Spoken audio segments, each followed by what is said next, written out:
Alright. Welcome back, everybody. When last we saw our heroes, 5 of the Trollskull 6 made their way to Black Citadel, the home of the Iron Legion Char. Most of you, I think, had been there at least once. Bertie, having spent some extensive time there, was able to show everybody around where they needed to go. Kitri and Alexxa, I believe, descended by a chain lift into the depths of the underbelly of the Citadel structure to an area called the Gladium Canton, or more colloquially known as the Shallows, where she discovered an unusual denizen in the form of a drunken human man and a Solari tending bar at a sort of makeshift yurt made of scrap and discarded cloth. Briefly got a little insight into why those characters are there and what they're doing. Made an interesting connection. Meanwhile, Brina went on a little shopping expedition, attempting to find the next chapter in the oeuvre of Snargle Goldclaw's romantic works. He was not able to find a Kralkatorid affair, but she did find limited success insofar as a copy of... What was the title? I don't remember. Damn. Oda's Warmth, I believe. Oda's Warmth. Yeah, there it is. Part of Snargle Goldclaw Extended Yes, Universe. the tale of a unexpected tryst between a Norn warrior and a Coden warrior. And as all of this progressed, Bertie took Kala to a kind of off-the-beaten-path blacksmith that he had had dealings with in the past, and managed to reacquaint himself with, purchasing some questionable armaments that are not available on the normal markets. Ultimately, the group was brought back together and made their way to the command core, a sort of spherical iron dome in the center of the city that has one large portion sort of carved out of it, and inside of which hangs suspended another smaller iron sphere known as the Imperator Core, where they sought an audience with the Tribune of the Iron Legion troops here, and subsequently were given an audience not only with the Tribune, but with the Imperator himself, the ruler supreme of the Iron Legion Char.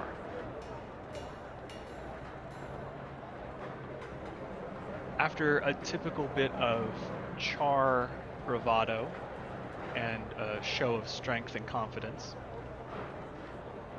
the Trollskull 6 were invited to lend their assistance, if they felt like it, by taking on a special assignment. The legions, they were told, did not need their assistance in the larger war effort. Iron, blood, and ash are more than able to contain the forces of the flame to their native homeland of Fireheart Rise. The problem is their leader, Gaheron Balefire, the deluded mystic who believes himself to be a god. Intelligence reports indicated something bad was on the horizon, though details were not available. Gaheron, according to the Ash Legion Tribune, Torga Desert Grave, resides in the Cathedral of Flame, an ancient, enchanted structure carved into the very sides of the volcano Krongmer, which in Char means, loosely translated, the Jaws of Oblivion. This is a historical site. Most people know of Krongmer as the site where many centuries ago the Char were taken in by a powerful deity posing as something else, who offered them power and ultimately led to the searing and the destruction of the human kingdom of Ascalon.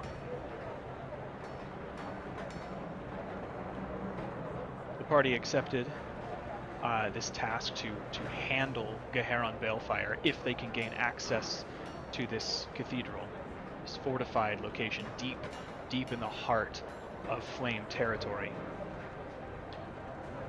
The Ash Legion Tribune actually offered a bounty for Geharon's head, and a slightly lesser one for his right-hand commander, Hierophant Burntsoul, who has a tangential connection to the Trollskull 6, being the father of the fire shaman Imilor that you defeated in the catacombs of Old Ascalon all those months ago. Though it certainly feels much, much longer. Ultimately, having accepted the job, Imperator Smodor the Unflinching offered what assistance the Citadel has to give you. Whenever you're prepared to leave, you can swing by the armory on the way out to the main gate that exits to the north, to the mustering grounds. And one of the questers, or quartermasters of the Char, will outfit you with whatever you might request or require. As you left the briefing, Kala was pulled aside by the Ash Legion Tribune based on the Trollskull 6's relationship with Special Operations Group 98, also called the Scorch Warband or Kala's Killers, whom you rescued in the catacombs, at least one of their members, certainly from certain death. In light of that heroic action and the ending of the foe fire, which has made you all legends among the Char people, the Imperator of the Ash Legion, who has never been seen by you, but nevertheless is aware of your existence and is taking note, she offered Kala, indirectly through the Tribune, a set of armor that they have yet to find a purpose for. It belongs to an agent of the Ash Legion who had been embedded with the Durmand Priory to gather intelligence at one time. Kala, attempting to attune to it that evening, was unable to bend the armor to her will. Meanwhile, Galitar, you wake up after having a couple of days of rest, spending some time in the temple, doing some research, and something doesn't feel right. As you go about your morning routine, wash your face, put on your clothes, you catch sight of yourself in a mirror, and you're a little more pale than usual. You're starting to notice dark circles under your eyes. You don't, at the moment, feel particularly bad, but there's something not right. A little queasy, perhaps. And then, as is your daily ritual, you grab Omen, holding the crystalline bloodstone shard, and you feel this now very familiar sensation of part of your life essence being sucked out of you into this gem. And that feeling in your stomach intensifies. You hear the noises of people getting ready. The party's gonna make their way to the Citadel soon, but that's a lot of walking. And the Citadel, the air is not great. It's sooty, ashy, poor air quality, and it's hard. Everything's made of metal. The streets are just metal plates riveted to one another.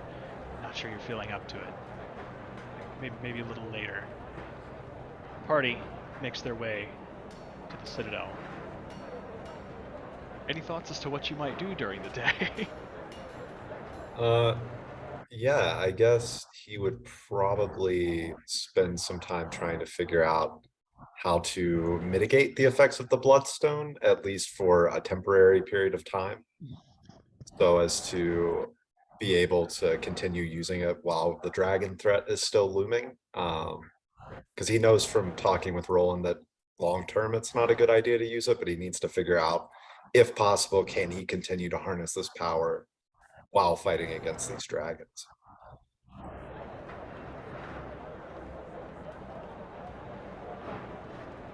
And I don't know exactly where it would go, but my background says I would know where to find information.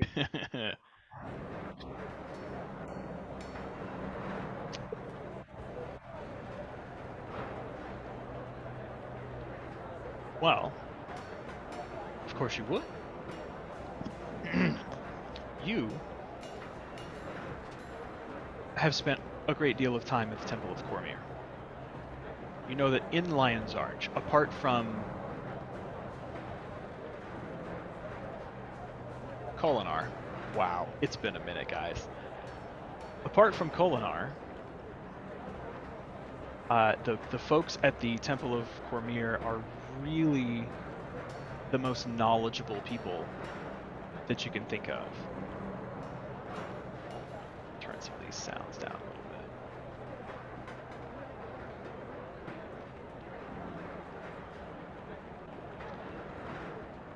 And being who you are, the status at which you serve the city and the people of Tyria, it is easy enough for you to get an audience with Grandfather Zatembe. You find him perched in his stereotypical wing-backed easy chair, sitting behind his low mahogany desk with a plate full of hard candies nearby.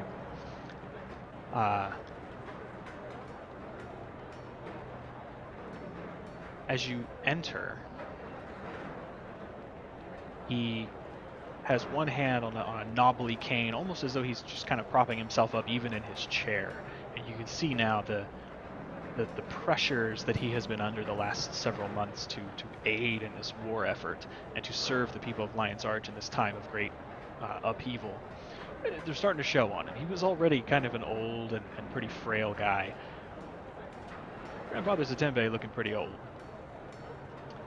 But as you come in, his kind of weariness in his expression as he takes note of you falls away, and his eyebrows knit together, and there is an acuity, there's a sharpness to his vision as he takes your measure. And as you approach, he sort of leans forward. Well, now, Galitar. Some time, boy. Not looking too good. How you feel? Not so good, if I'm being honest. Have a piece of hard candy. Slide the bowl Thank you. towards you. I love these words. Here, sit down, sit down. Oh, yes, thank you. It's been very hard to stand. It was hard to walk here. I know that feeling well. Yeah, I was wondering if you might know anything about how to mitigate the effects of arcane objects that draw upon one's life force or have negative effects.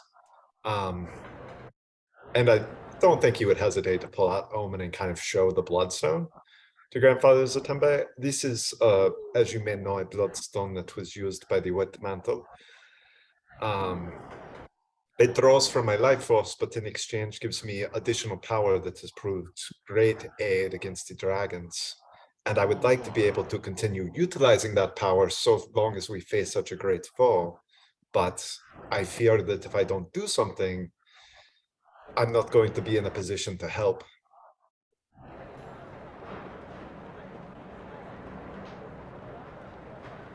Well, and you hear, like, as you're making each successive statement, he just responds with "oh" in a different tone, like "oh, oh, oh," you know. And he thinks for a moment and says, "Well, now, you know,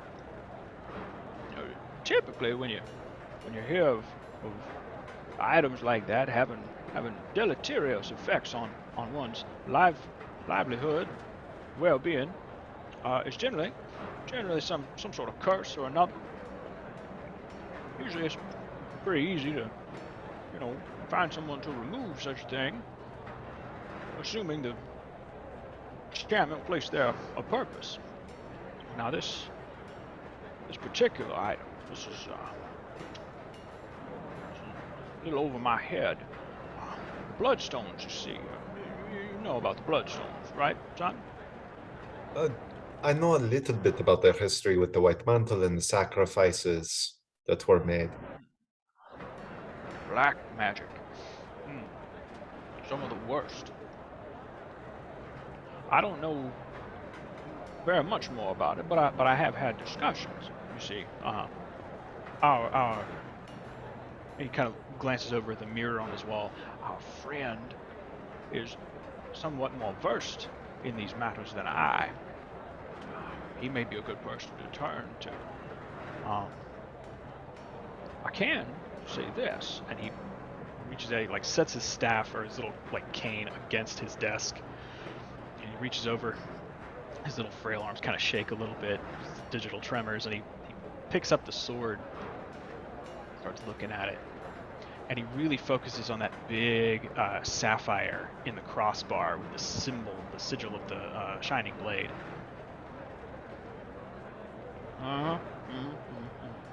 Yep.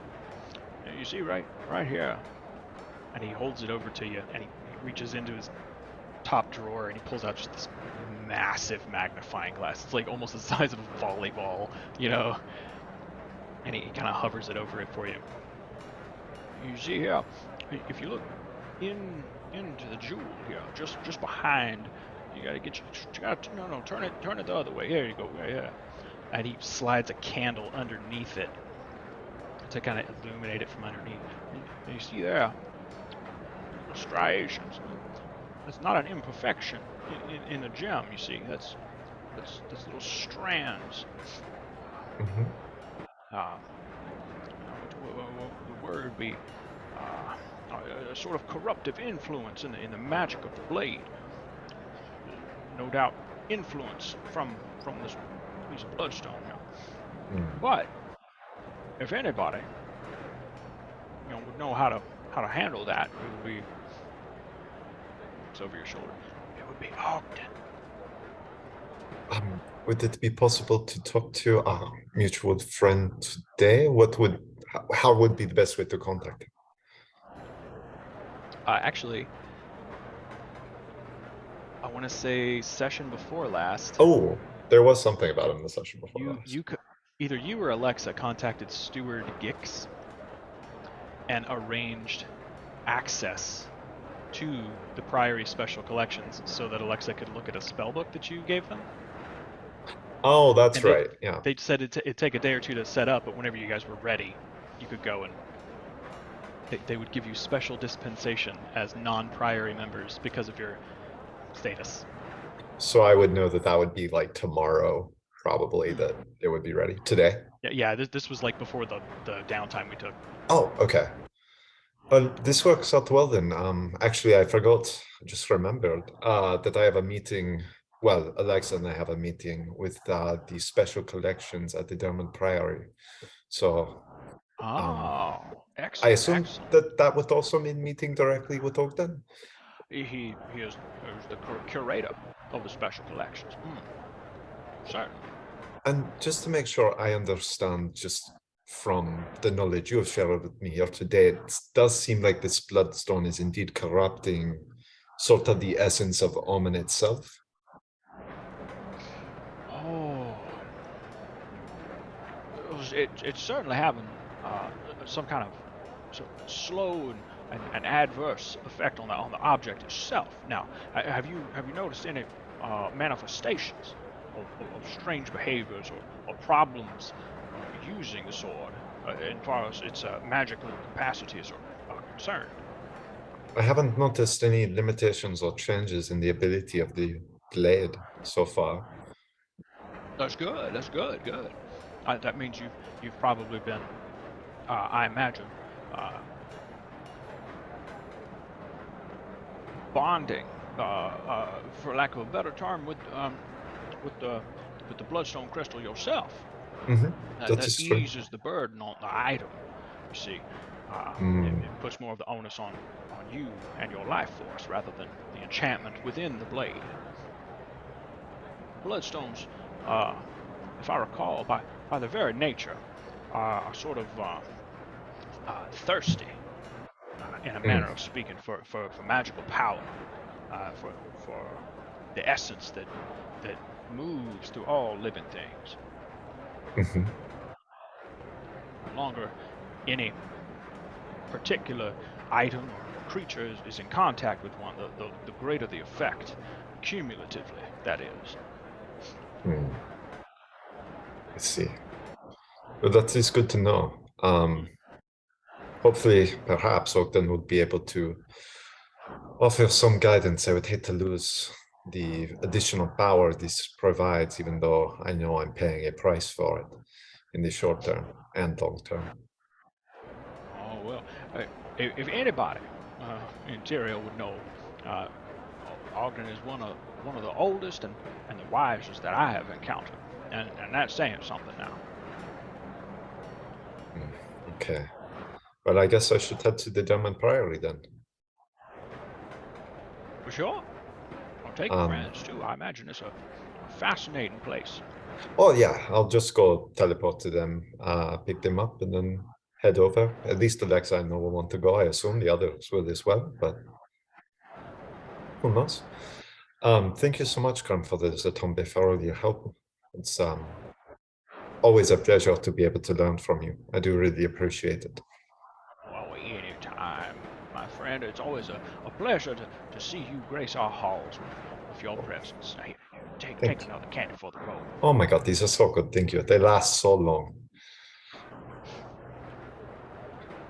Cool. So leaving there, I think Galitar would probably send a message to Alexxa, and say, "Hey Alexa, I'm still not feeling great, but was thinking of heading to the Durmand Priory. Would you like me to pick you and the crew up, or meet you there?" Well, I will let you know as soon as Kitri and I are done slumming it. I think Galatar just gets a worried look on his face as he like very slowly walks back, taking a lot of breaks. Yeah. And Alexxa will just canonically forget about it until the group gets back together at the bar. Yeah. You guys get your briefing as you're walking towards the serrated blade in the Canton Factorium. Alexa's just like, oh shit! Oh, yeah, before we go get drunk and forget some more, Galatar actually contacted me and wants to know if we wanted to go to the Durmand Priory before we head out. I say to the group.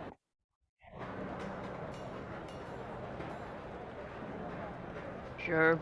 Yeah. What is it with this guy and books? Honest to God. I mean, I'll be there for a few hours at least to copy a spell. Hours? Yeah. Oh my God.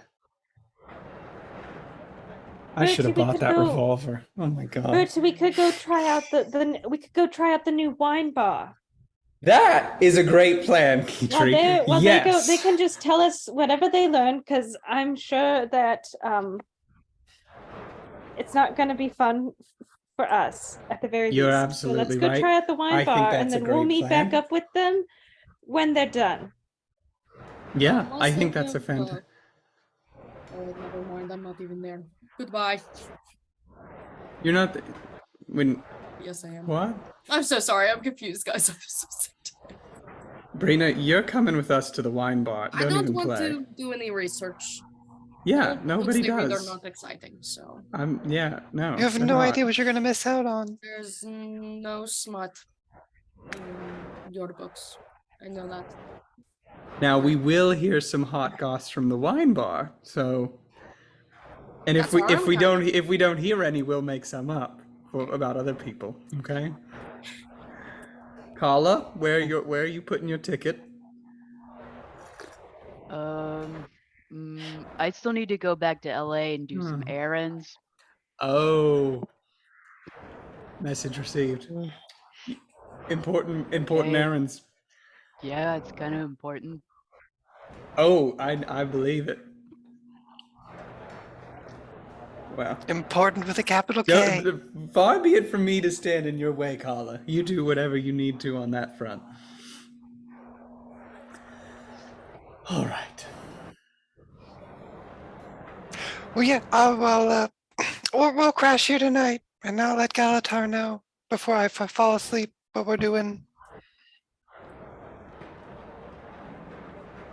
So yeah, I'll send Galitar a message and say we'll just do it the following morning.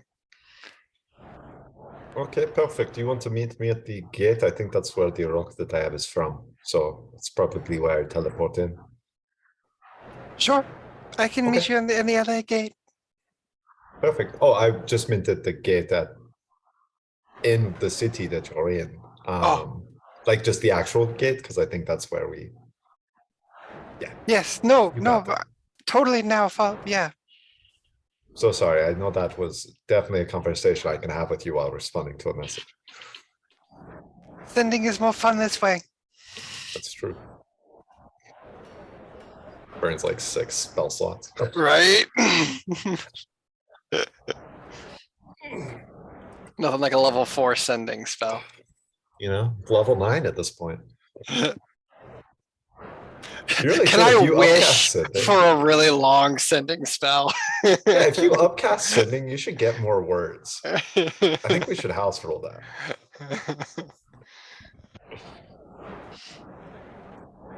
Oh god, choked on my coffee. Sending is always a weird spell. I don't know why they limit it to 25 words. It should be like a minute. I would say like maybe if you upcast, if you added more words, you get like 10 more words per level. So then if you really needed to like monologue somebody, just like cast it like 9th level. The most epic villains, 9th level monologue. Right. You have 85 words to tell your entire spiel. Alright. Double space. So you guys are sleeping at the Serrated Blade. You're gonna meet Galitar in the morning. Yes. Some of I think it's just me. you. Okay. What are the rest of you doing? What wine bar? We're going to the new wine bar in the Black Citadel. What's the name of it, Ryan, and who owns it? You know the one. Could you know the one? Charge, drink wine. But we'll cover that. We'll get to Right. that. We're going to search for one, and we will find We're somewhere. opening a wine bar. I was thinking there was a wine bar back in Lion's Arch because I thought we were all going back to Lion's Arch, but I mean, you could. whatever we're doing, wherever the wine bar is, Guys, Ryan, we are we're going in to the a wine Black bar. Citadel. I feel like we should I get never mentioned a some... wine bar. I don't know what you're talking like- about. there I there feel will like- be a wine bar in Lion's Arch. Maybe we should go there, honestly. Honestly, guys, like, I know... Black What is a Citadel's great, wine but, like, bar? Kala, it's a magical place. You go there, and there's wines from all over the world, and then you drink them. Just wine? They have like water, occasionally. Maybe like a cider, but not like anything super, Go to a cidery for the ciders. Bertie gave me the lowdown last time we went gambling. It's a long day. Gambling's not for everyone. So after everybody does wine bar, priory, whatever, where are we meeting again and when? He pulls out a business card. You just, in case you need to get in touch, you'll be able to track us down. You know how to find me. I hate you so Because- much. I'll take the business card. I don't have one. It's 10 gold pieces. I might basically just gave you like a platinum. This is the most worthless platinum. Yeah, you just gave her the most worthless currency. They're No, gonna no, be worth if a you- lot of money one day. It's probably worth a good amount of money now. Like, To hey, certain collectors. Yeah, Possibly. what is the can we do a market know? analysis on what my business cards are You presently can trading certainly at? try to go find out. The exchange rate. That's what he's gonna do if he gets drunk at the You bar. know that Lion's Arch business card trading market. It's just really hot right now. Okay. I hate that. So I is Carl just want to going with use the Wish to drunkard? destroy all of his business cards. Like that's my end goal for this campaign. I need to go and get a cart and a pack animal. Mm, From Kinky. in LA. Mm-hmm. Fuck me.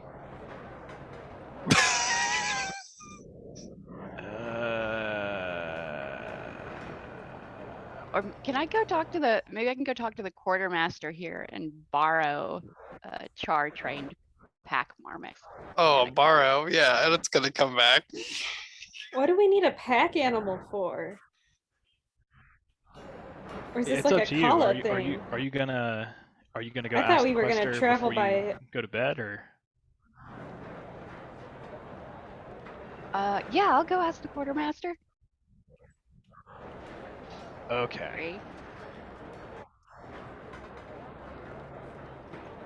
All right, you actually find an old female char, Blood Legion, covered in scars. Like the left side of her face is basically just like a sheen of fleshy scar tissue without fur.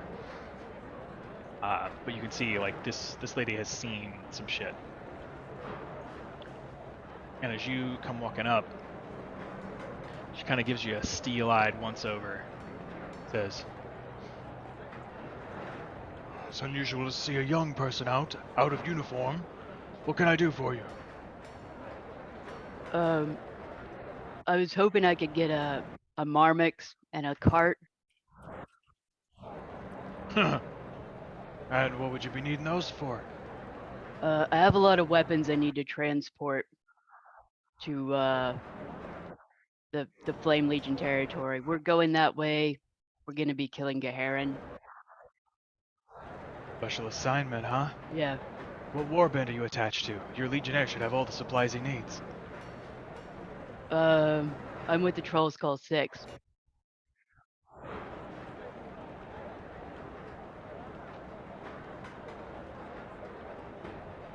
It's an odd name for a warband. Yeah, legion? it's weird. Certainly not with blood. You haven't heard of us? I don't get out much, honey. Oh, well, we're the ones that ended the faux fire. Oh, the pack of humans. Ah, Yeah. it's funny. I didn't know there was a jar among them. Mm. What happened to your real warband? No offense intended. No, I never had one. How's that? I I was born in the Flame Legion. She takes a step back and her hand goes instinctively for her hip, but there's nothing there. And she takes a minute, like, oh, Yeah, sorry, old habits. Yeah, I ran away when I was a cub. Poor thing. Well, still, human warband's better than being a gladium. Good for you. Mm.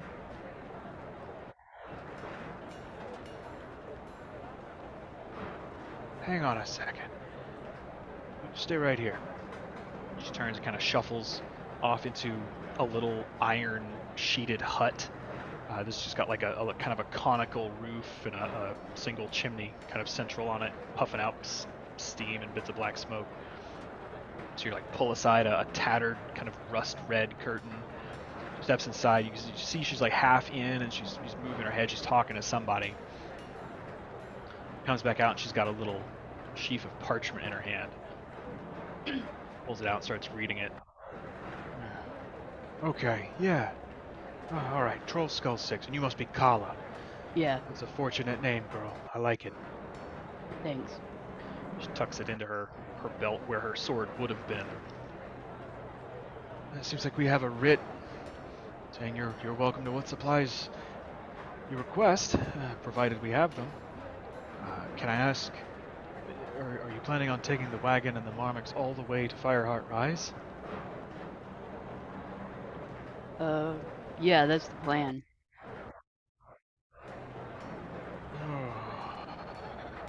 You right now? I don't think we're leaving till at least tomorrow. Okay. That's good. I'll have it ready first thing in the morning. I gotta find a suitable animal. Can't just Alright. give you a old nag of a marmot, you know. It's a rough trip. Very dangerous. Mm. Alright, well, I'll do what I can. Alright, I think they were also hoping to get some grenades. I don't know if that's possible or not. Ordnance, I don't know about. I've got ammunition. I've got weapons. Explosive is Iron Legion specialty. I can look around, but we don't normally keep that stocked here in the armory. It's a safety hazard. Alright, that's fine. If you need armor, weapons, supplies, let me know. Anything other than that, we'd have to special order. It might take some time. Just the cart and the marmots.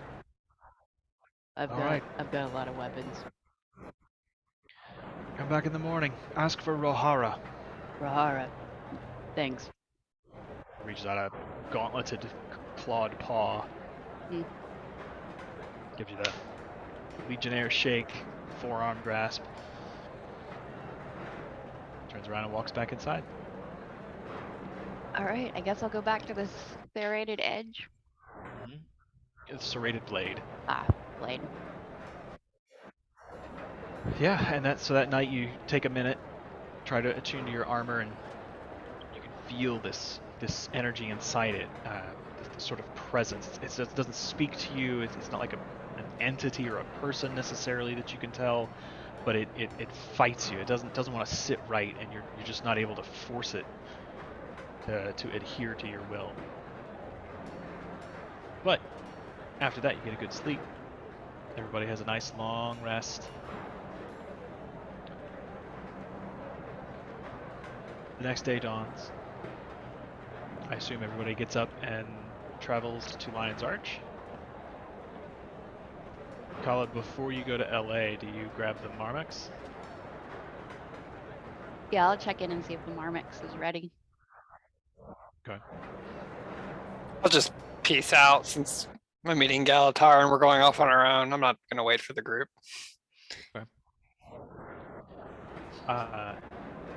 You show up and Quester Rohara is the same char you met last night. She's sitting there sipping on some what looks like maybe tea. It's kind of clear, but it's hard to tell. Sees you, just kind of waves a little bit,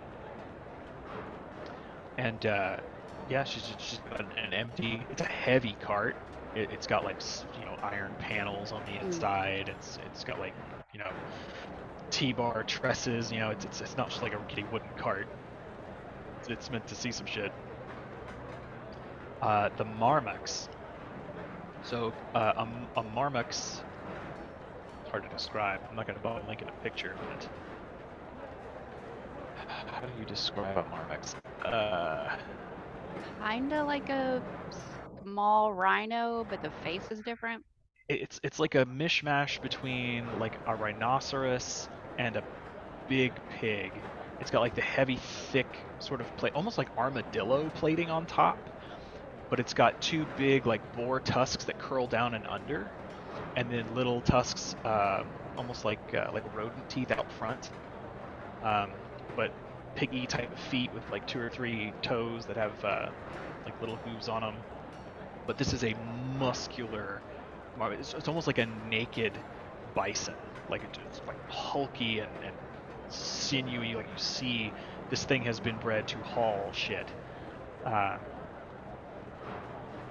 she's got it all hooked up and ready, and just says, "You should be able to get that through the gate. I don't know if you need to Thanks. Yeah, it's a good looking animal. Oh yeah, one of the prime stock. Had to get permission from the Centurion, but you guys seem to have a bit of a reputation, so treat it well. Oh well.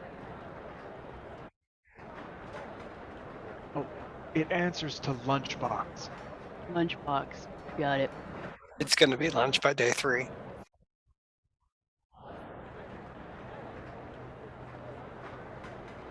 Yeah, Yeah. you have a cart. The only goal against the Flame Legion is to keep Lunchbox alive. Yeah, Chandler put the picture in Zoom. Oh man. Big ugly thing. It's honestly cute in its ugliness. Does it smell as good as it looks? Actually fairly clean. Its ears are like so far down its head though. They're And like you do on see the that neck. like just inside, so like the wagon itself has a little front bench that's honestly like if you're sitting on the bench, probably no one else is sitting on that bench. Like Birdie and Galitar could probably sit side by side, but you take up a good portion. Just behind that though, in the cart, are like 10 big sacks filled with oats. She tells you like it can graze, but there's no grazing in Fireheart Rise. All right, so the rest of you head back to Lion's Arch. There is certainly a tasteful establishment near the Grand Souk Market, just beside the Merchants District, where the wealthy people go, and it's basically run by the merchant prince who is overseeing all the imports and exports of wine and spirits. I don't think I have a note for who specifically that is, but let me check because I might. Merchant's Ward. It's Bacchus. Did I say that? Do you have a note about that? No, I was just making. Oh, Isn't that that sounds like something. This is the Greek god, yeah, of Yeah. wine, or the Roman god.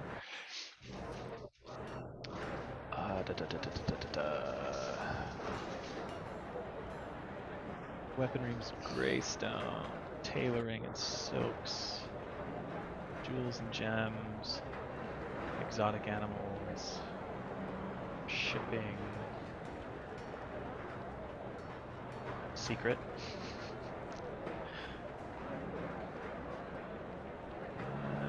Yep, nope, nothing specific for that one. Yeah, one of the lesser known merchant princes, but nevertheless a favorite in social circles. And it's lots of different wines. You've seen most of the wines available in this part of the world. There are a couple of pretty nice vintages for like 100 gold a bottle that are from as far away as the domain of Vabi in Alona. It's one of the southernmost regions. There's one bottle of, it's not wine, it's like an Istani brandy from the island of Istan, which is also kind of part of the nation of Alona.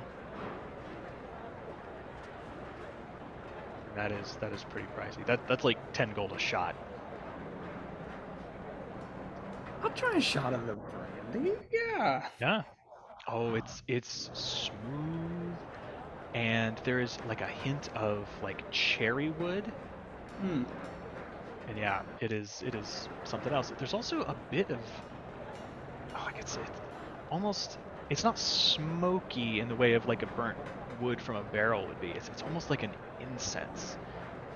It's like the faint hint of like sandalwood or something. Yeah, perfumey. Yeah. Wow. Love it. Galitar and Alexxa. So Galitar, you have a stone because I believe you've been here before. I have to the Citadel and to the Durmand Priory. Well, so Alexxa comes since back Alexxa through took the gate, yeah. I don't know if she catches me before I assume We she might do assumes- one of those. It's like, hey, did you? Oh shit! But then Hmm. a little back and forth. I would say it takes us a minute. We have some transportation difficulties. Right. I have. We are magic wielders like that. Just like keep teleporting to different spots. Just finish the spell as you watch the other person blink in. That would be hilarious. 7th, 8th, and 9th level spell just gone in the morning because you couldn't communicate. So you cast your and is this a teleportation circle? No, this is teleportation. Okay. Yeah. Because I've got a rock from when we were at the Durmand Priory before, so I'll cast it to go directly there. Okay. So you arrive, and this part that you've seen before, at least where you arrive, is open to the elements after a fashion. There is a hefty stone ceiling above you, about 60 feet high. Behind you, this massive tower stretches from the cliff that you're standing on up into the mountainside, kind of like a point of a ridge line overlooking a deep valley in the high Shiver Peaks. Facing west, the entrance of a massive cave greets you, and there's just this perfectly smooth carved ramp that descends slowly into the heart of the mountain. Forgot it was cold up here. There is a frigid wind that blows across this open parapet, and as you appear, there's a brief moment of as several people are kind of startled. You see all these people walking around in blue robes with kind of gold trim on the borders. Some of them carrying staves with like a golden crossbar with little blue banners bearing the symbol of a key, which is the symbol of the priory, denoting explorers, scholars. You see some folks wearing epaulets that have fancier sort of embroidery on them, denoting magisters and people of higher rank. One of them walks over to you, and this would be a Norn man with an uncharacteristically short cut beard, just kind of kept close to the face. Nevertheless, towering over you at 7 feet high, and while broad-shouldered, weighs a little bit less than most of the Norn that you've encountered, being a little less martially minded. And as you appear, you see him kind of walking over, and he's got one of these tall stabs with the blue banners on it. Kind of stands regally in front of you, looks down, and says, "Oh, what business have you with the Durmand Priory?" Oh, hello. We actually made a reservation previously to look at these special collections with Ogden. He kind of looks around. Oh, sorry. I assume that was public knowledge here. My bad. Even Good here, enough. eyes and ears are everywhere. Oh, sorry. I see you maybe have not been here before. You're not dressed for the occasion. Please, step into the shade here. Patients nearby that will warn you. See if Appreciate it. is around.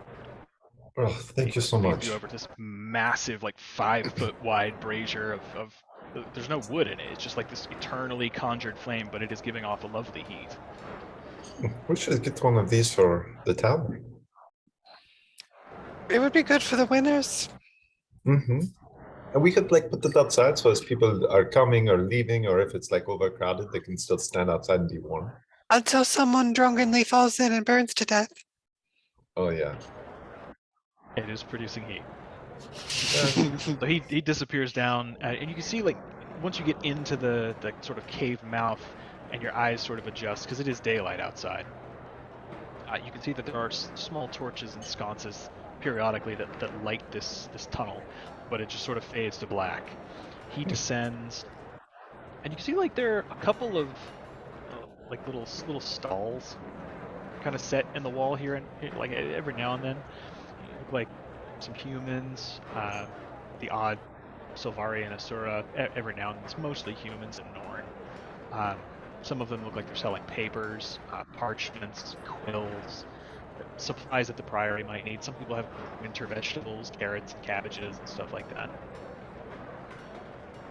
It takes about 20 minutes, but then you hear these rapid, tiny, like light footfalls, and this young, all of them are young. This Silvari woman comes rushing up. Her skin has like a vaguely greenish tint to it, but her hair is kind of spiky and pulled back, not dissimilar to Kate's, but in a slightly different style.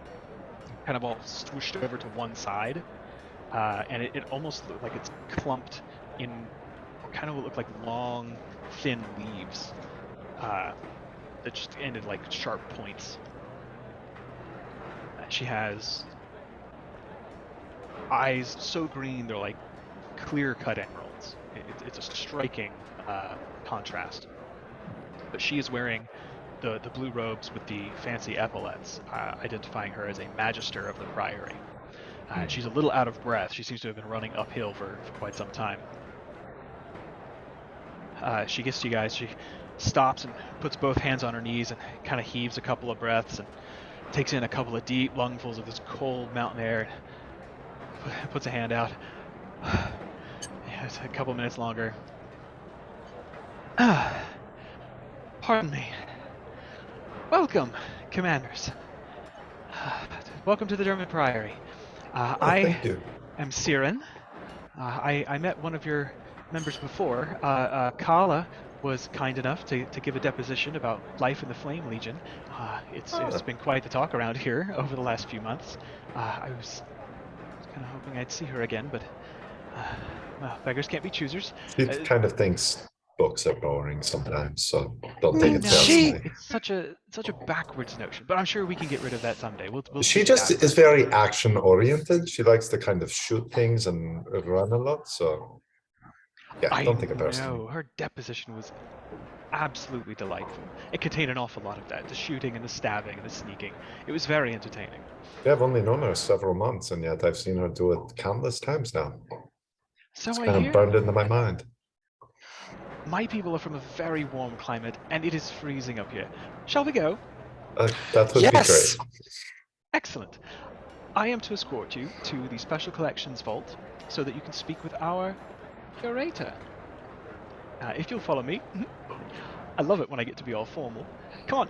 This will be so cheery. Have you been doing this long? Oh, I've been a magister for quite some time. And she just starts to talk. Yeah. And there's no end. She kind of leads you down this long, high vaulted corridor that descends into the sort of monastery, which is basically what the Priory is. I think this should update. There is a bright glow ahead of you, and as you reach the end of the ramp, you approach this wide circular reception hall. It kind of opens out 100 feet across, and there's a column of light just erupting from a hole in the floor, disappearing into an impossibly high ceiling. The both of you, with your knowledge of the arcane, gather that at least part of this must be illusion. Within the shaft of light, you see hundreds of tablets just floating and rotating. Some of them appear to be stone, some of them are crystalline or gem-like in appearance, and as you kind of get closer and walk around them, you can just make, from the lowest ones, you can make out a variety of languages and glyphs and ciphers, maybe, that are inscribed on them. And at this point, Siren just like bubbles up and says, "This is the gathering hall. We take a left here and then head downstairs, following the corridor at 10 o'clock, just there." And she starts to walk that way. And as she continues, she kind of shifts into a more formal tone. And she holds her hands kind of clasped at her chest like she's reciting lines as a school child. "The Durmand Priory has been a bastion of knowledge, containing the collected wisdom of the ages. For 200 years, we've shaped an order founded on law, research, and exploration. Durmand of Curator, our founder, said it best. Your power, is only equal to the sum of your knowledge. She continues to give you little factoids about like the year it was founded and who the first magister was, who the first steward was after Durmand, and what they did eventually to kind of negotiate this space and some of the enchantments that went into forming it. As she does this, she kind of leads you guys through a series of library stacks, just row upon row of old, musty books on creaky wooden shelves beneath claustrophobically low cave ceilings. Occasionally, I grab Galitar and keep him coming. Yeah, I think Galatar's like constantly trying to pick up books. You finally reach a round chamber with curved shelves standing freely in an odd sort of overlapping configuration, almost like a circular maze. On the far wall, as you come through the entrance, you can make out the glow of a large burning fireplace. Siren leads you effortlessly through the winding shelves into the circular center of this formation of bookshelves, and you see an elderly man in the typical blue priory robes sitting in a high-backed chair reading. As you enter, he sort of looks up and simply holds a finger to his mouth, and Siren shuts up, which is a feat. That's the power. Yeah. She turns to you guys and just motions for you to stop. You are square in the center of the circular space. The guy in the chair is sitting maybe 10 feet off beside one of the bookshelves. Siren then turns and begins to walk around the shelves. And you see like she sort of like runs her fingers along the spines of the books and then picks one up at random. She opens it up and traces a certain pattern on a certain page, closes it, puts it back. Goes around, running her finger along the shelves, picks up another one, opens it again, flips a couple of pages, traces a symbol with her finger, closes it, puts it back. And she does this again and again. The quiet old man just sits there, watching. No real expression, just a blank face. After the fifth book is put back on its shelf, you hear this deep groaning sound. And actually, while we're in the priory, let's see.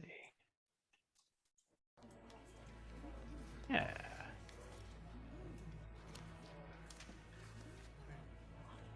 There is a deep groaning in the ground. And beneath your feet, there is a sudden tremor as a hidden platform upon which you stand begins to slowly rotate and lower itself into the ground.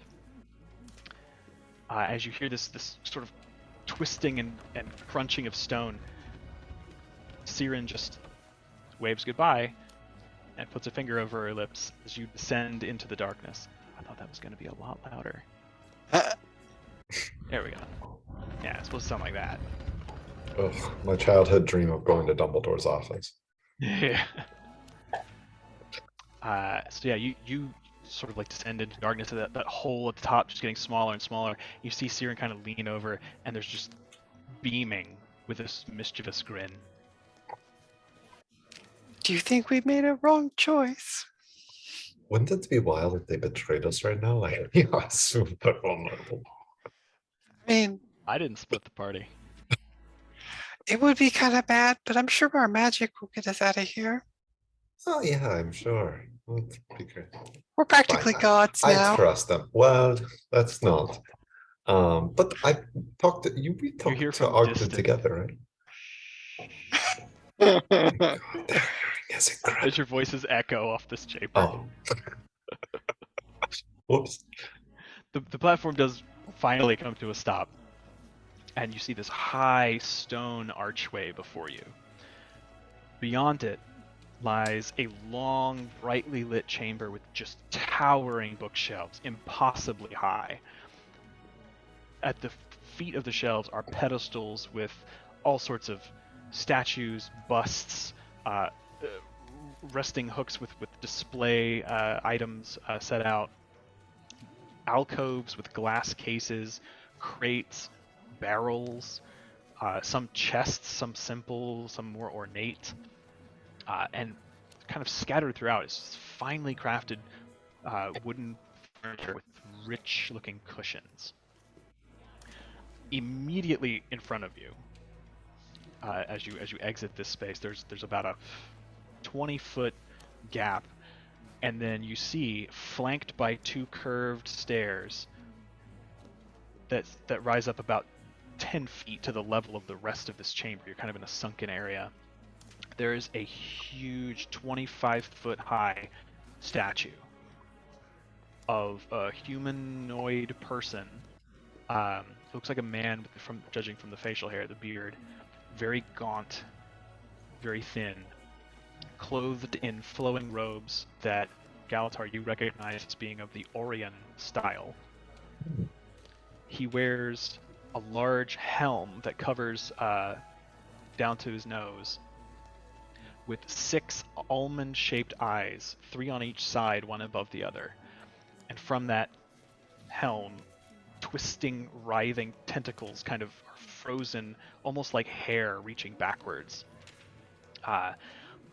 Almost in a sort of mockery of godlike imagery of the solar ray. Instead of sun rays, it's like tentacles splayed out.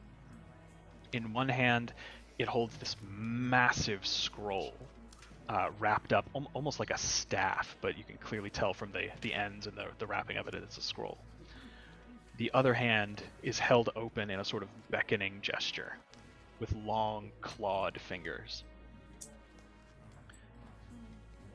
Galitar, you recognize this with your skill in history as one of the few, possibly the only remaining intact statue Abaddon. of the god Abaddon before his fall. The god of secrets and power. And just at the base of it is a bronze placard on a marble pedestal. I think I actually have a picture I can share in Foundry.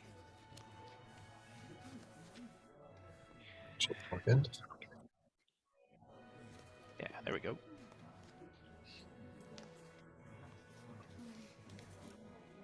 It's so scary. No thanks. I'm scared of it. He is so scary. And as your eye is sort of drawn up to the top of this 25-foot high statue, you see that above you in this entryway, the ceiling is a massive arched dome, but free floating in that negative space is a very slowly, ever so slightly moving illusion of complex geometrical shapes, kind of floating on a dark bluish, like almost like a midnight blue, but kind of foggy, hazy background.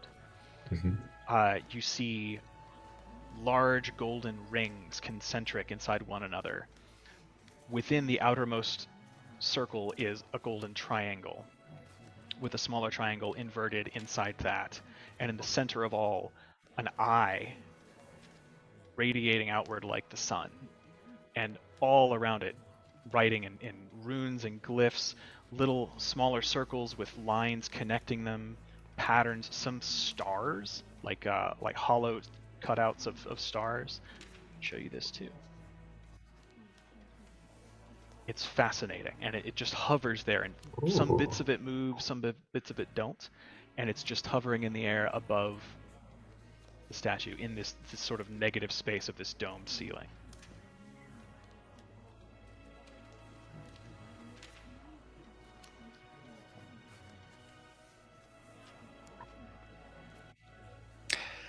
I know how all those move. I saw it when I was dead. Wait, what? Yeah, I can't really explain it, but the math, the formulas and the calculations and how it's all controlled. Like when you died, you saw what connected everything and like the purpose and reason. Yeah, I don't really remember it, but I definitely saw it. That's really fascinating. There's a little upside to dying, I guess. Well, it just makes me wonder how our souls work. You know what I mean? Like, do we go somewhere else when we die then, or do we just go back to recycle? Do we become part of the magic and other things that this ecosystem has? Hmm. You know? Well, we gotta fix the magic system first.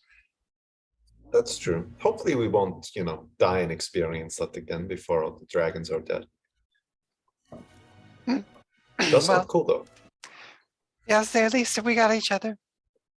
That's right. And we love books and learning and magic, so screw Yes. those guys. Yes. Freaking wine bar. They're gonna get cirrhosis if they're not careful. Yeah, and then you know what? They're going to want to use magic to get out of it. Unbelievable. They'll never learn. Never.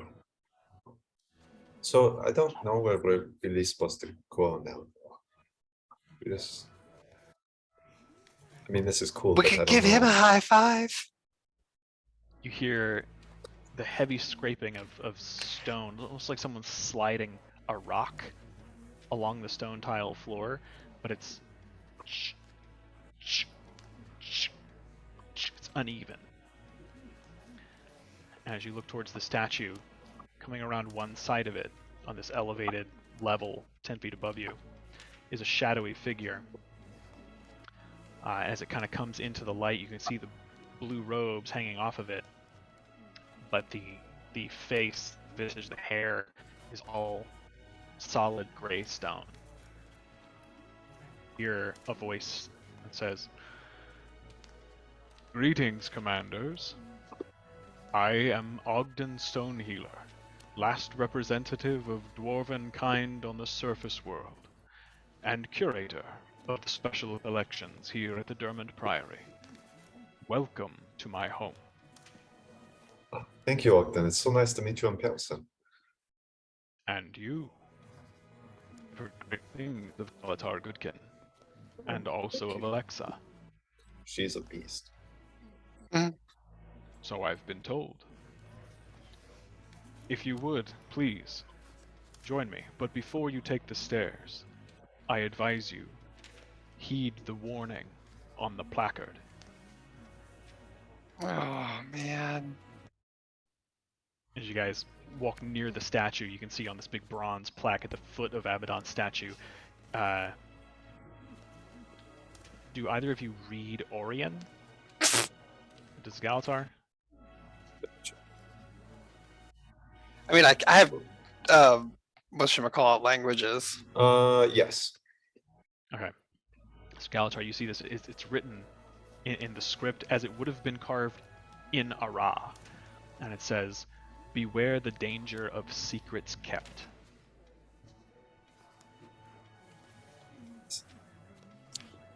Beware the danger of secrets kept.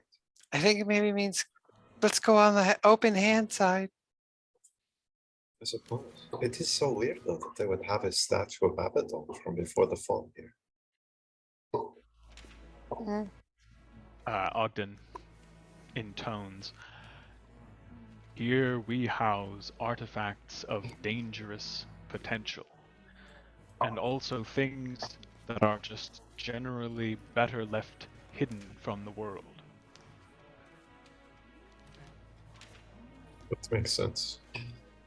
So what exactly, so that we can properly honor the placard and the rules of this place, what exactly does that phrasing mean? Does it just mean we don't keep secrets, we need to be honest, we don't lie? Is there something we should know?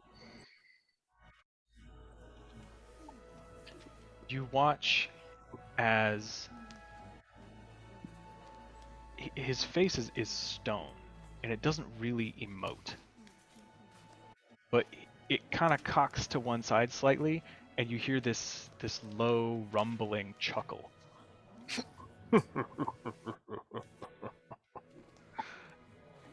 It's general advice Oh, for life. oh. Secrets kept are dangerous. You should always beware of their danger. Come, That's good advice. join me. And I kind of leans over to Alexa. I definitely thought there was going to be like some sort of punishment magic or like some sort of. It certainly seemed very ominous, right? Right. Yeah. Yeah. No, it seemed like it was gonna be really bad. Okay. You guys climb Just want to the make sure. steps. It's a 10-foot rise, but it goes over a long curve. He just kind of chuckles again and says, "You'll have to excuse the theatrics.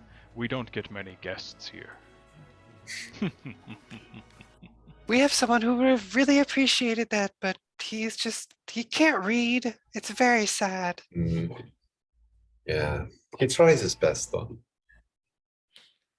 I mean, recently he read a single book and it gave him a headache for like 3 days straight. Yeah. That sounds unfortunate. So, He knows how to spell his name though, so there's that. young Gix tells me that you need our help. Something about a book you relinquish to our care. Yes. Yes. I just want to borrow it for a few hours to copy one of the spells. This is the book taken from the human minister's estate, yes? Yes, this is the book that I took from that estate and then gave to grandfather as a tombe to give to you in the special collections. Yes, it's in the vault. We'll have to go that way. I only ask that you be careful and do keep your hands to yourselves for your own safety. Sure. He starts to- Yes. Like it's weird. It's like someone's picking up a rock and setting it gently down, but it still sounds like a hard step. You can see that the shod feet, the boots he was wearing at the time of his transformation, are now permanently a part of him. It's just stone hitting stone tile. But the robes seem to have put on him. They are not stone. It seems to be added after the fact. And he begins to walk you down this. It's just one long hall. There aren't any really off corridors. Like there are some alcoves with shelves on them, but He doesn't really corner well with those knees. yeah, not so much.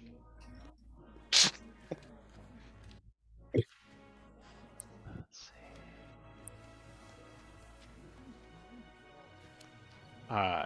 So he starts walking and says, "It's there at the other end of the hall.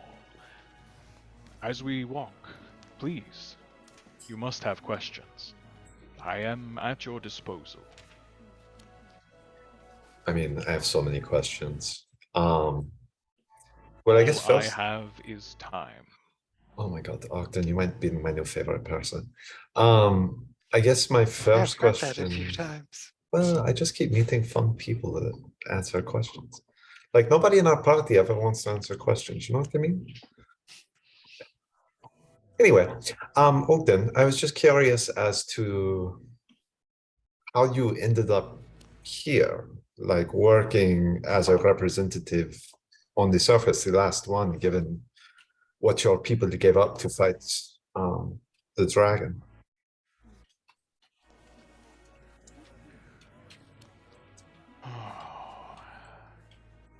That is a big question.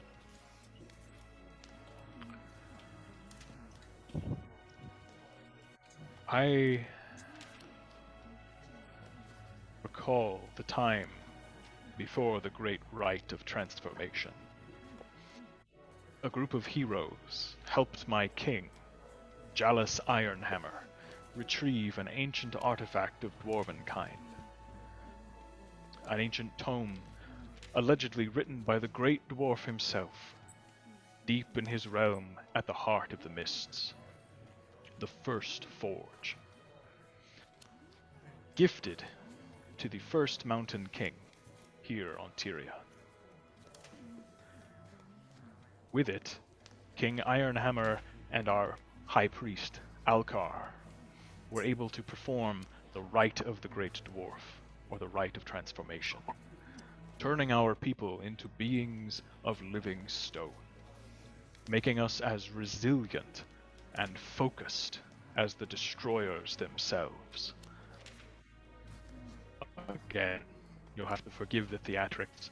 The destroyers are what we call the minions of the dragon Primordus. Hmm. We did not understand at the time that Primordus existed. We thought his great champion, what we named the Great Destroyer, which led the armies of the minions. We thought that was the real threat. We defeated it, only to find out, too late, that the problem ran literally deeper.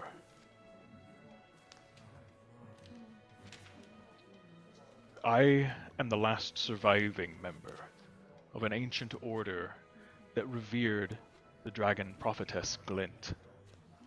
Hmm. We followed her teachings alongside those of the Great Dwarf, and we looked toward her wisdom to guide us. We believed one day she would become an elder dragon in her own right. She was old and wise.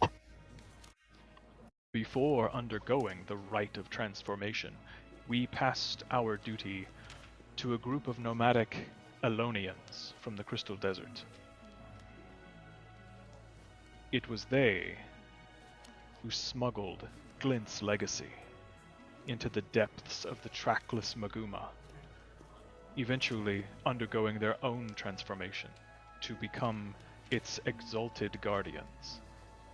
Yes, we've met them. I was gonna say, I guess it's okay to say then that like we're friends with them. It's cool. We know I'm Glint's told legacy. you recently made acquaintances with them. Yes. That means the time draws near.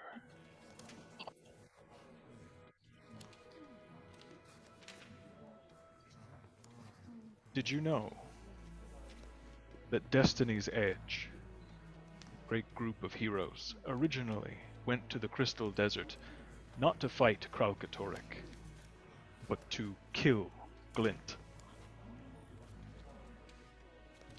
Instead, she convinced them to ally with her against her master. An interesting twist of fate. It's always interesting how things work out like that. Ultimately, they did confront the Elder Dragon. They fought with all they had, but at the last moment, Logan was called away to protect Queen Jenna and Divinity's Reach from an attack within its very walls. Unfortunately, though Kralkatorrik was forced to retreat and lick his wounds, both Glint and a brilliant Asuran Golomancer named Snaff perished in the battle. That was what broke Destiny's Edge. For a time, I'm told your group played no small part in reuniting them. The world owes you a great debt of gratitude, in more ways than one, it seems. I think they were reunited more by the circumstance, but we certainly, I guess, befriended them as best we could. Many people make light of the power of friendship, but I can tell you, after 800 years of life, I can attest that it is a very real thing. Can I ask, I've always been curious when Prince, is it Rurik? That tried to cross the mountain, the dwarves that he faced, that killed him. Did they undergo the Great Transformation? Do they still live in those mountains? Was it just your people who did the Great Transformation? Oh no. In one of the great ironies, and perhaps one of the most egregious war crimes, all dwarven kind, were meant to be led by the ruling king. Unfortunately, our society had split in a civil war centuries before. My people were the Deldramore dwarves. We were not perfect, and it's taken many hundred years to admit that. The others, the Stone Summit, were unscrupulous, cruel slavers. They plundered the natural riches of the mountain for their own ends and with no regard for the consequences. But the Great Dwarf entrusted the rights sacred to him to the rightful king of the dwarven people here on Tyria. And when the rite was performed, all dwarves heeded the call to fight the destroyers. This led to a dramatic upheaval in the Shiver Peaks. The Stone Summit for many years, for many generations, had enslaved a sniveling, monstrous people they called the Dredge. Ugly, hairless creatures, bulbous, nearly closed eyes, large front teeth. They were native to the tunnels beneath the stones, but the Stone Summit saw them as cheap, forced labor in their minds.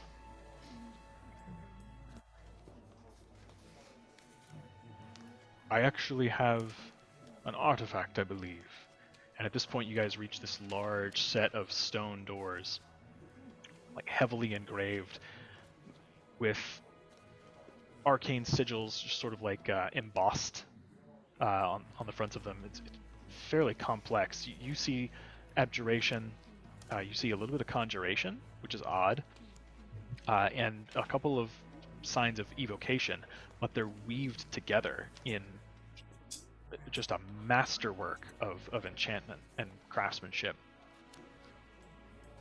And Ogden walks up and just sort of runs his finger down the middle, like the seam of the doors, and there's a flash of multicolored light that sort of arcs outwards through the symbols. There's almost a pop and a hiss as pressure seems to be released as these doors slide sideways and just disappear into the stone of the mountain. And inside you see kind of like what looks like a large room in a museum, separated by panes of thick crystalline-like glass, 4 or 5 inches thick. The first thing that catches your eye is in the center of the room, 8 feet high, suspended about 2 feet off the ground, over a sort of dimly glowing glyph carved into the stone. There is just this massive crimsonish, with shot through with like on some facets, it's this uneven crystalline shard of like reddish purple stone that looks very familiar to you, Galitar. Yeah, great. As you guys kind of enter the space, Ogden points on the ground. There's a sigil underneath it. It seems to like hover over it. And it's just sort of slowly turning. But there is a wider circle. It's just a plain circle carved in about half-inch deep. And Ogden says, "Whatever you do, do not cross the circle." And as you kind of step into the space, you hear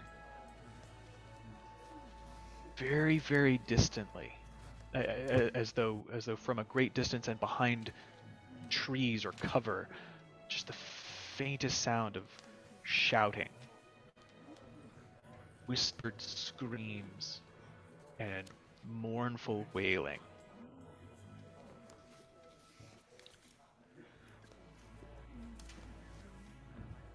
And he kind of looks up at it and says, "That may be the most dangerous thing that we possess." And he kind of looks around. You see that there are a couple of places where there are shelves. Not many, but in one corner there seems to be a shelf with multiple books, and it's the only one like it in the room. And none of them, even at this distance, look wholesome. There's something about them. They're all like dingy, kind of moldy looking, parts of them torn, but they all have like a kind of a fell color to them, almost as though they were stained with blood and kind of absorbed it. It's weird. It's not quite red leather, but it's an almost rusty coloration to them. Some have odd stitching in weird places. As you look around, Galitar, you recognize in one of these sort of crystalline cells, there is a small granite chest with a heavy lid, and you can see a massive single abjuration sigil carved on it. The stone itself is slate gray, but around the seam where the lid is pressing down, it is kind of splotched with blackened mold and little veins of black that kind of seep down and look like they're kind of growing outward, almost like roots. Your eye is drawn to it. Ogden points. Says, that contains another book you brought to us. The Tome of the Unblinking Eye. I'm afraid the containing enchantments are beginning to fail. We will have to find a new container, something less corruptible. But I'm sure if anyone can find it, the Magisters of the Priory will be able to. Sure, it's very powerful.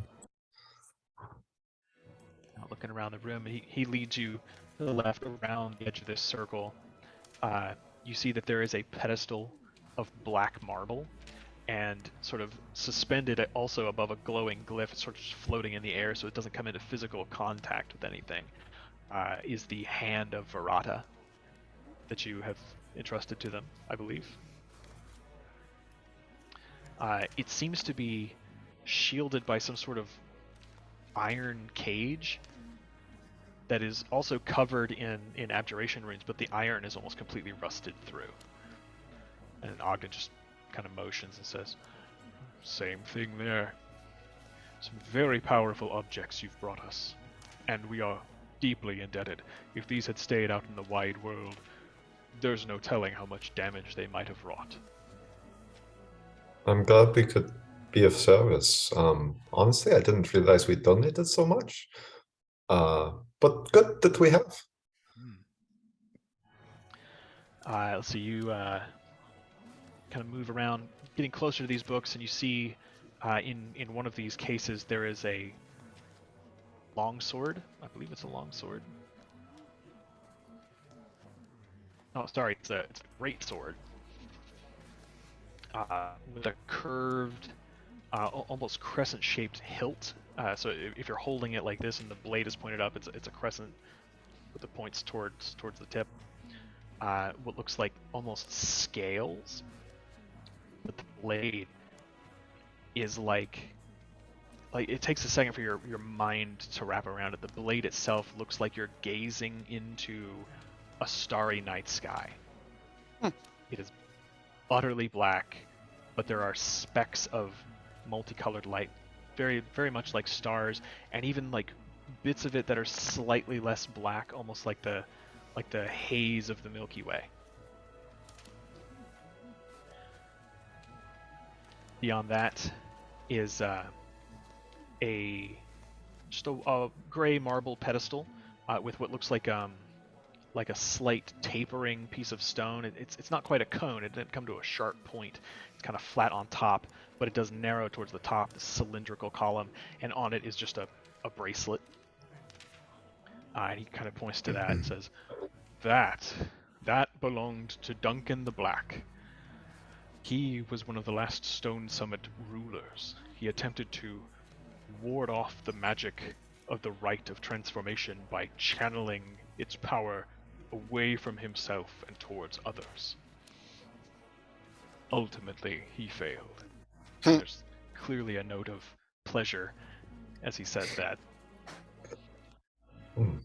Oh, I'm sorry. I also forgot to ask. I was very distracted by the blade that I forgot to ask you what that starry blade is. That is an artifact of the primeval kings of Elona. Long ago, they fought against the servants of Abaddon, the people who called themselves Margonites. When Abaddon fell and was enchained in the realm of torment, the Margonites were banished there with him. They became twisted but powerful, fiendish forces. That blade has been possessed by one of them. It thrives on violence and death, drinking the life energy of those it slays. If you do not meet its demand, it easily turns on you. Good to know.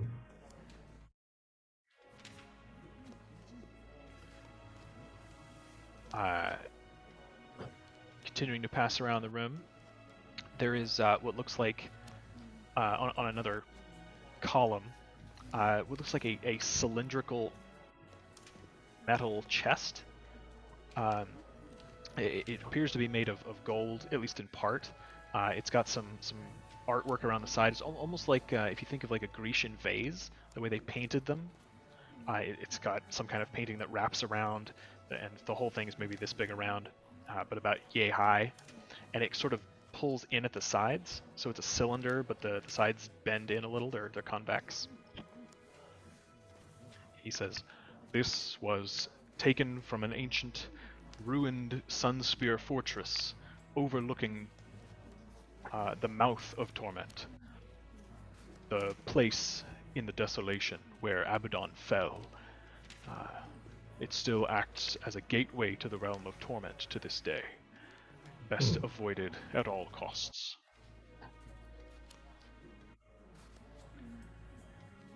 If I want the realm of torment, I can just listen to Birdie try and practice a new instrument. I actually think he's pretty good when he practices a new instrument. Now, if you listen to him talk about his business cards, that I understand.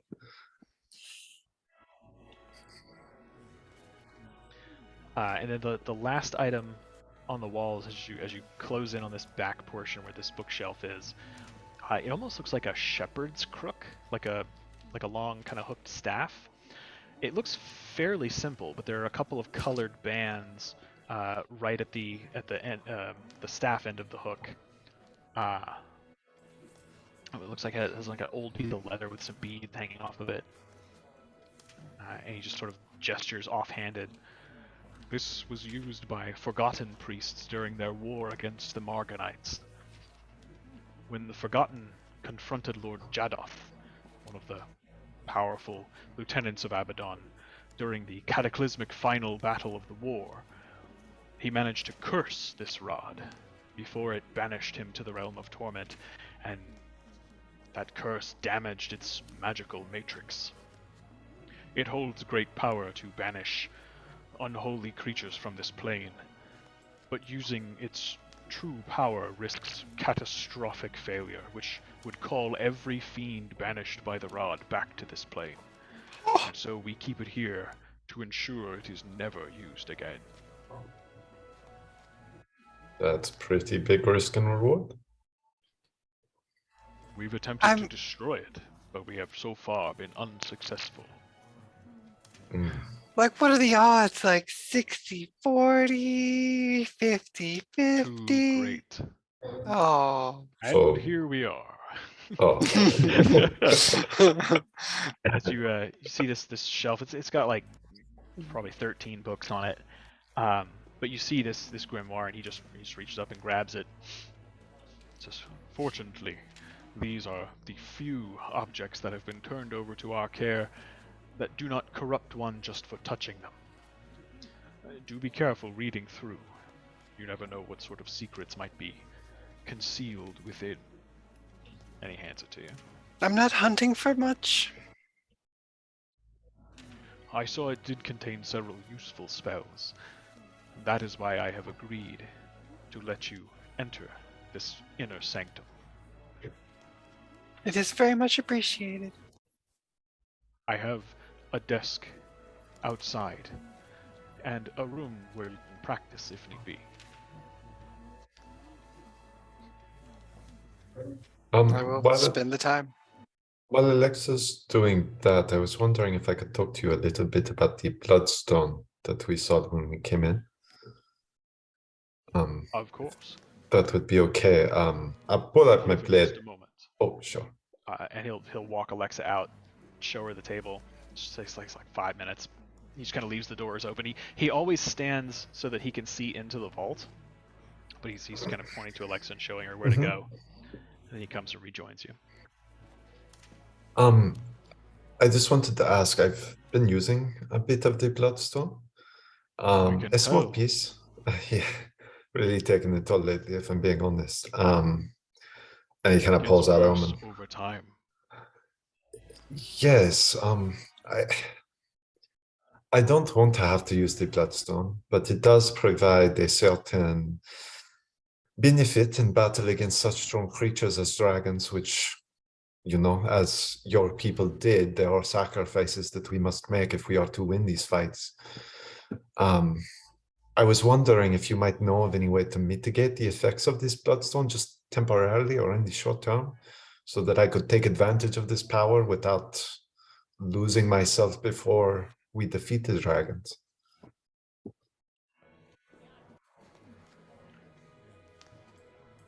What do you know of the Bloodstones? Not a great deal, only that they can give power in exchange for life force, and that they were used by the Wet Mantle. Much more I've not been able to find, to be honest with you. Originally, there was but one Bloodstone. It was a powerful object created by a people called the Seers long ago to contain and conceal, protect magic that had not yet been corrupted by the Elder Dragons during the last Dragon Rise. When the human gods arrived and discovered it much later, they meddled with it and unknowingly corrupted it, imbuing a portion of Zaitan's power into this ancient relic. Instead of holding and hiding, it now thirsted for magic and would not be denied. When they realized what they had done, your gods broke it into pieces and scattered them across the world. Gestures to the 8-foot-tall shard and says, "This is a large shard from the keystone, the central portion of the original. Keep your distance, for it is hungry and has not been fed in a terribly long time. We keep it here for obvious reasons, but also to attempt to find some beneficial use. So far, we have not been successful. In its current state, Bloodstone magic is evil, stealing life in exchange for the illusion of strength. Those who wield its dark power are inevitably corrupted by it, withering away until they are little more than puppets, driven by a hunger that can never be satisfied. Based on my conversations with some of our more intrepid members, and interviews, I believe, with your acquaintance, the Countess Anise,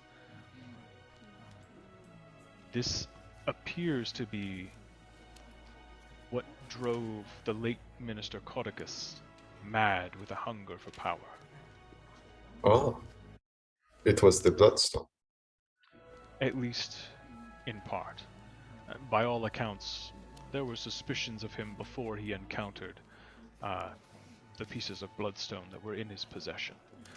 And it certainly exacerbated, we'll say, existing character flaws. What Codicus could not know is that if you die while a piece of Bloodstone is bound to you, it will devour your very soul. Okay. In addition to its already corruptive nature. I believe you are carrying, if not the soul, at least the debris, the wreckage of what remains of Minister Codicus with you. And every day you feed it a little bit of your life force. And every day you leave it attached to the blade of Avenia, the founder of the Shining Blade who fought to free your people from the Mantle's influence. It was wise that you came to me. I can do nothing for you. As I said, we have not been able to turn the stone to our will or rid it of its corruption. But Glint herself was not always Glint. Long ago, she was called Gloust, the champion of Kralkatorek, and the Forgotten used a lost ritual and a special altar stone to cleanse her of her master's corruption. While her physical appearance could not be changed, she regained her free will. I believe that Glint's legacy could purify pieces of the Bloodstone, perhaps nothing so large as what we have here. But I haven't been able to test that theory. I cannot leave these chambers.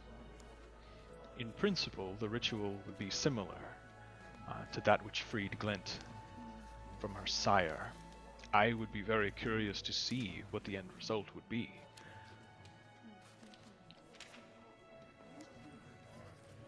I'm told you were granted an audience with Glint's legacy. Yes, we were. The legacy's magic is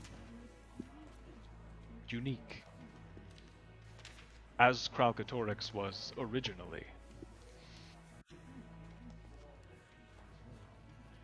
It acts as a prism, able to break and transform magic from one type to another, perhaps even to a type of which we know not. I don't know if it would be as simple as removing the price, but if anyone could change the nature of a thing, I believe it would be the legacy. Okay. I suppose I have an answer then about where I would need to go next. Should the legacy not be able to do this, I had hoped that I would be able, like I said, to harness his power and somehow continue using it, but it seems that it's hurting the sword itself as well, the spirit of Avinia. And I don't want to do that. So if Glint's legacy is unable, as you have predicted, to potentially impact the Bloodstone, I will bring it back here and leave it in your care, rather than continue on with it. I would be honored to conceal it from the world. Thank you. I appreciate it.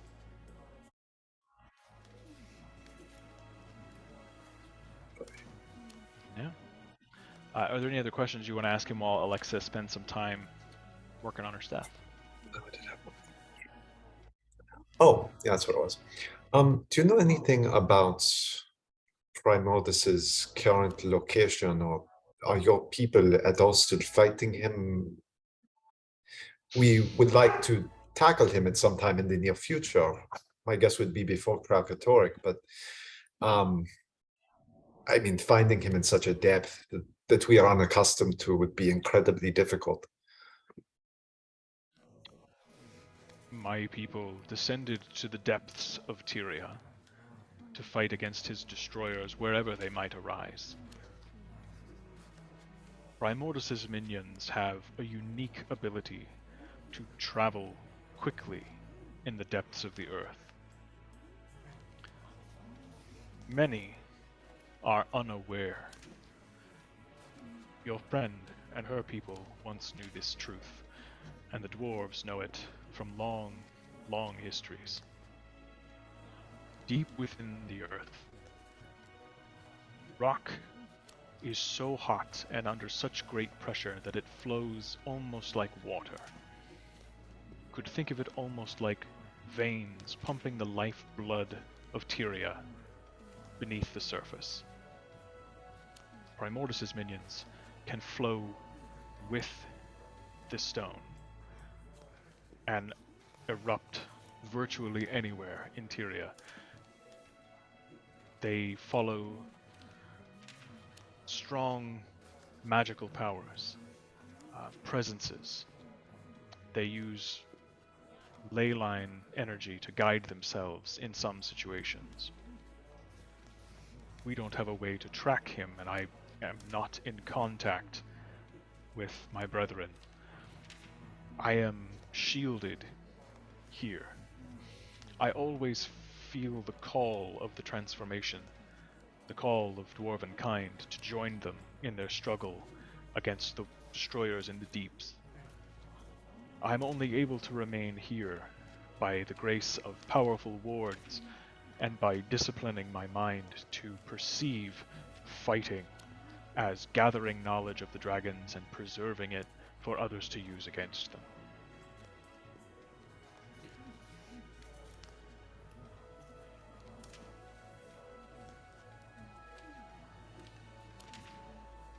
Part of these wards mean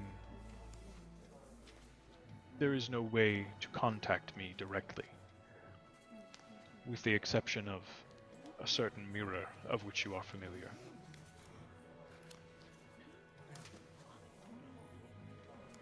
To my knowledge, no one in the Priory has heard of the location or the whereabouts of dwarven fighting, but the structure of the depths of Tyria is strange and doesn't map well to the surface world. Gix and I talked about this when the pact first formed. Our best guess was the Ring of Fire island chain, far to the south of Ratasun and west of Or. It was there long ago that an ancient portal to the realm of torment was attempted to be opened by a powerful lich. It was called the Door of Komali. The Mersat actually were sacrificing people on their bloodstones in order to keep the door closed. Oh, yes. At least in part.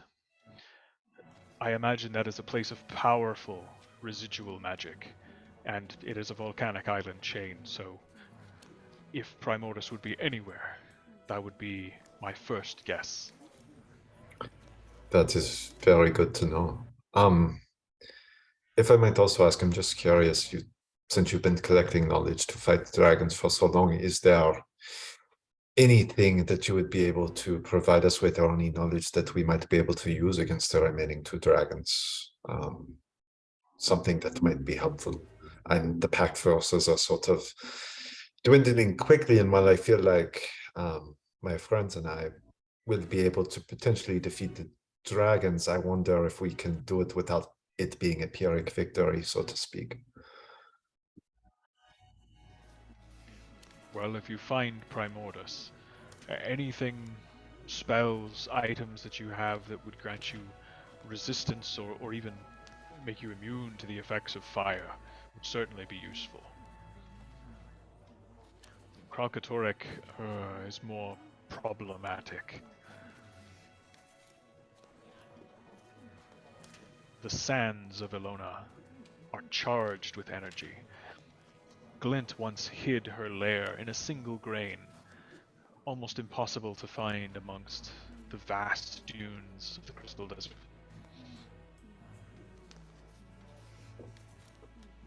Kralkatorek can channel this potential energy,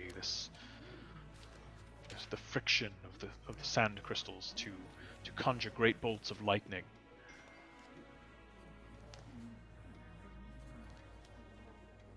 It is also quite skilled at creating illusions and dominating the mind, making you see things and feel things against your will.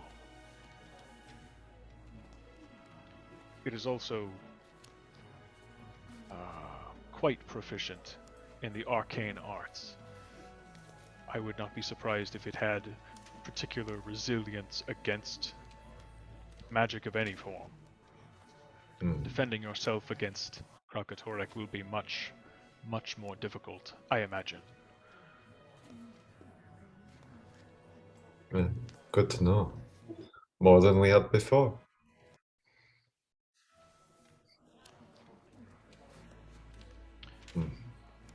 To my knowledge, and resources on this matter are sparse, but I do not believe Primordus can take to the air. I believe that its primal nature, its uncontrolled rage and almost bestial intellect bind it more to the ground. Though, if you fight it in a volcanic island chain, I imagine it too can submerge itself in the boiling rock. Still, it's very helpful should these rumors be true to know that it can't fly would be big. Thank you, Ogden, for taking the time to show us the book and for answering my questions. You are most welcome. If you're looking for something powerful to help you, I'm sorry. The only things I keep here are things too dangerous to leave in the outside world. If you travel to Ilona to face down Kralkatorek, it would be almost foolishly dangerous for anyone else, but you could try your luck at the tombs of the primeval kings. Ancient Ilonian artifacts are sometimes unearthed from the tombs when suddenly they are revealed by the desert sands shifting in a storm. Okay. We will check that out then before we go to face Kralkatorek. Thank you. You're welcome. If you're, I don't know if you're one to believe in fairy tales, but Oh, for sure. there were legends once that far to the east and to the south, in the land of Vabi, where the Lich Joko currently reigns supreme, there was a hidden city in the hills, populated by spirits of elemental nature, powerful jinn, the hidden city of Adashim. It was said that some of the legendary heroes of Elonian culture were able to ingratiate themselves to the ruling class of jinn and were granted wishes, and sometimes powerful artifacts to help them on some sort of quest. I don't put much stock in those. I've never seen anything to reaffirm the legitimacy of those claims, but that could be something else to look into if you're feeling investigatory. But beware the Lich Joko. He does not take kindly to outsiders snooping around his kingdom. That's a good point. But I have had some interesting experiences recently with elemental beings, so maybe might be worth a shot. Yes, I believe there was a water djinn? I can't remember if it was water or air. It's been so long. We used to tell these stories to our children. This was back when Elonians first colonized the shores of Kryta. We heard their stories. There was a djinn named Zomoros, who was said to be particularly generous with humankind. I Although, will keep that in mind. if memory serves, every gift always came with a price. It was a That sort of sounds about morality right. too. Yeah. And there aren't many prices that I would not be willing to pay if it meant taking down Krakatorik. So. Well, just be careful. There are some of us who regret the decision we made. Mm. As much as we hated the Stone Summit and their principles, turning our entire race into stone, I believe now, in hindsight, was a line we should not have crossed. Yeah. Yeah. There are that's a some good lines point. that when you cross them, you can never go back. Yeah. What you and your people did may have crossed the line, but you've saved a lot of people by doing it. So I do think you can find comfort in the fact that your people have protected a lot of us from Primordus for hundreds of years.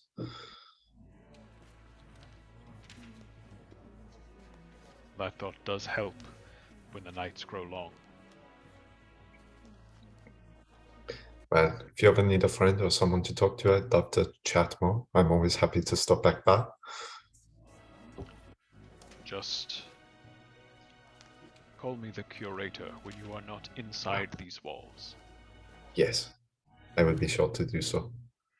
There are, I told you, the Stone Summit enslaved the creatures called Dredge. When the summit disappeared into the depths of Tyria, the Dredge had recently staged a great rebellion. They had taken over most of the summit's holdings.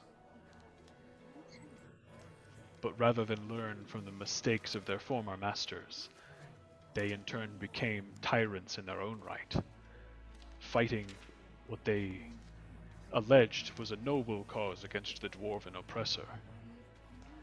But they did not differentiate between Deldrimor and the Stone Summit. Hmm. There are some of those who, to this day, if they were to find my location, as the last dwarf they could reach, would stop at nothing to bring this mountain down on top of me. Okay. Well, I will do everything I can to protect your name and keep that from happening. Pats you on the arm a little bit with his short stature. You feel like the hardness of his hand. Your discretion is greatly appreciated. It is sad that people often become the same people that abuse them. But there are a lot of cycles of violence. Indeed. I suppose we'll start by eliminating the dragons and starting with that problem, and then we can see how the world deals with it from there, yeah? That's certainly one way to begin. Yeah, thank you. Yeah, so you got some time. Ogden kind of shows you around, and most of the books, like they're interesting. They're not like critical. It's just like very rare books. Some of them have like dark necromantic magic. Some of it's very not necromantic, but like cursey. You know, it's like a lot of really bad shit you could do to people, but the using of them is sort of like Bloodstone. Like there's a give and take for you as well.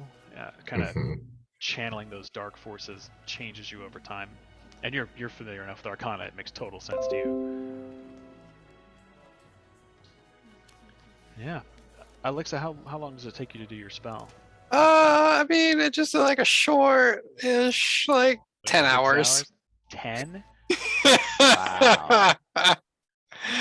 Okay. Yeah. At some point, you realize that Ogden has like a tray of food for you. He anticipated your need, and so he's got like snacks and stuff set out. He does not eat, but You also notice, like, walking around, he doesn't have a bed. He doesn't sleep. He is, for all intents and purposes, a construct. Oh, An intelligent construct. Eternal fuck. and single-minded.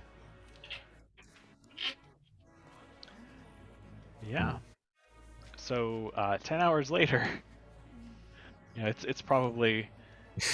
I mean, shit. This would be like It'd be 8 late o'clock at again. night. Yeah. Yeah. Yeah. You guys return to Tyria, and your crew is besnockered in a wine bar. Marina, you can't keep saying it tastes like grapes. You have to use a different word. Cherries, raspberries. So I get that it's made of grapes, okay? Those ingredients. That's what's in the ingredients. Just grapes. It's what I makes the know. wine good. But what does it taste? What does it It's taste like like? grapes. Tastes like grapes. Smoky. Are you getting like oak perhaps? Like more. Joban leans over. It's like, this one's made from elderberries. I think you'll like it. Ew. Pours you a little shot. I love this guy. Thank you, Jovan.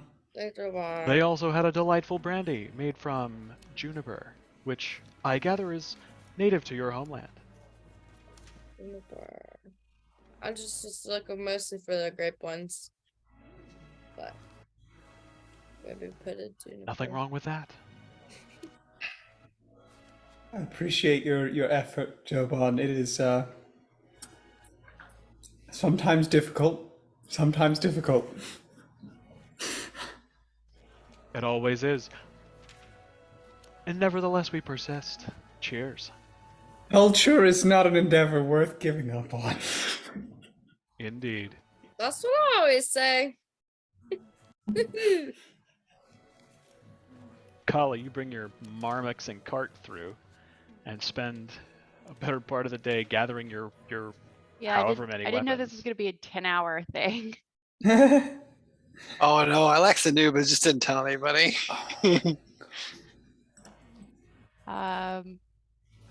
Yeah, I'll load up my weapons, I guess, and leave it Oh parked my outside the bar, God. waiting on everybody. Outside the Trollskull Tavern? Yeah, Do you have a number? How many weapons you have? just a second. I'll message Birdie when I get done. Hey, Bertie, I just finished up. How are you all doing? We're doing fine. Is it Alexa? That's Do you tell her to say hi? yeah, it's Alexa. She sent a thing in my. Well, that's like what you hear. I imagine. I'll send you note. I guess you're still there at the wine bar. Yeah, we're here at the wine bar. Brandon says it tastes like grapes, and Alexa said hi this time. Alexa, she said, Yeah, I think we should just go to the bar. Probably be smart. Ogden leads you back to the lift, the enchanted lift. Packs you in there, reaches down and just like touches the stone, and you see him close his eyes and kind of mutter something under his breath, and the stone starts to spiral back up. We wave. Eventually, yeah, he waves. And then, like, just as he begins to be shut out by the closing gap, you see him put his fingers to his lips to indicate silence.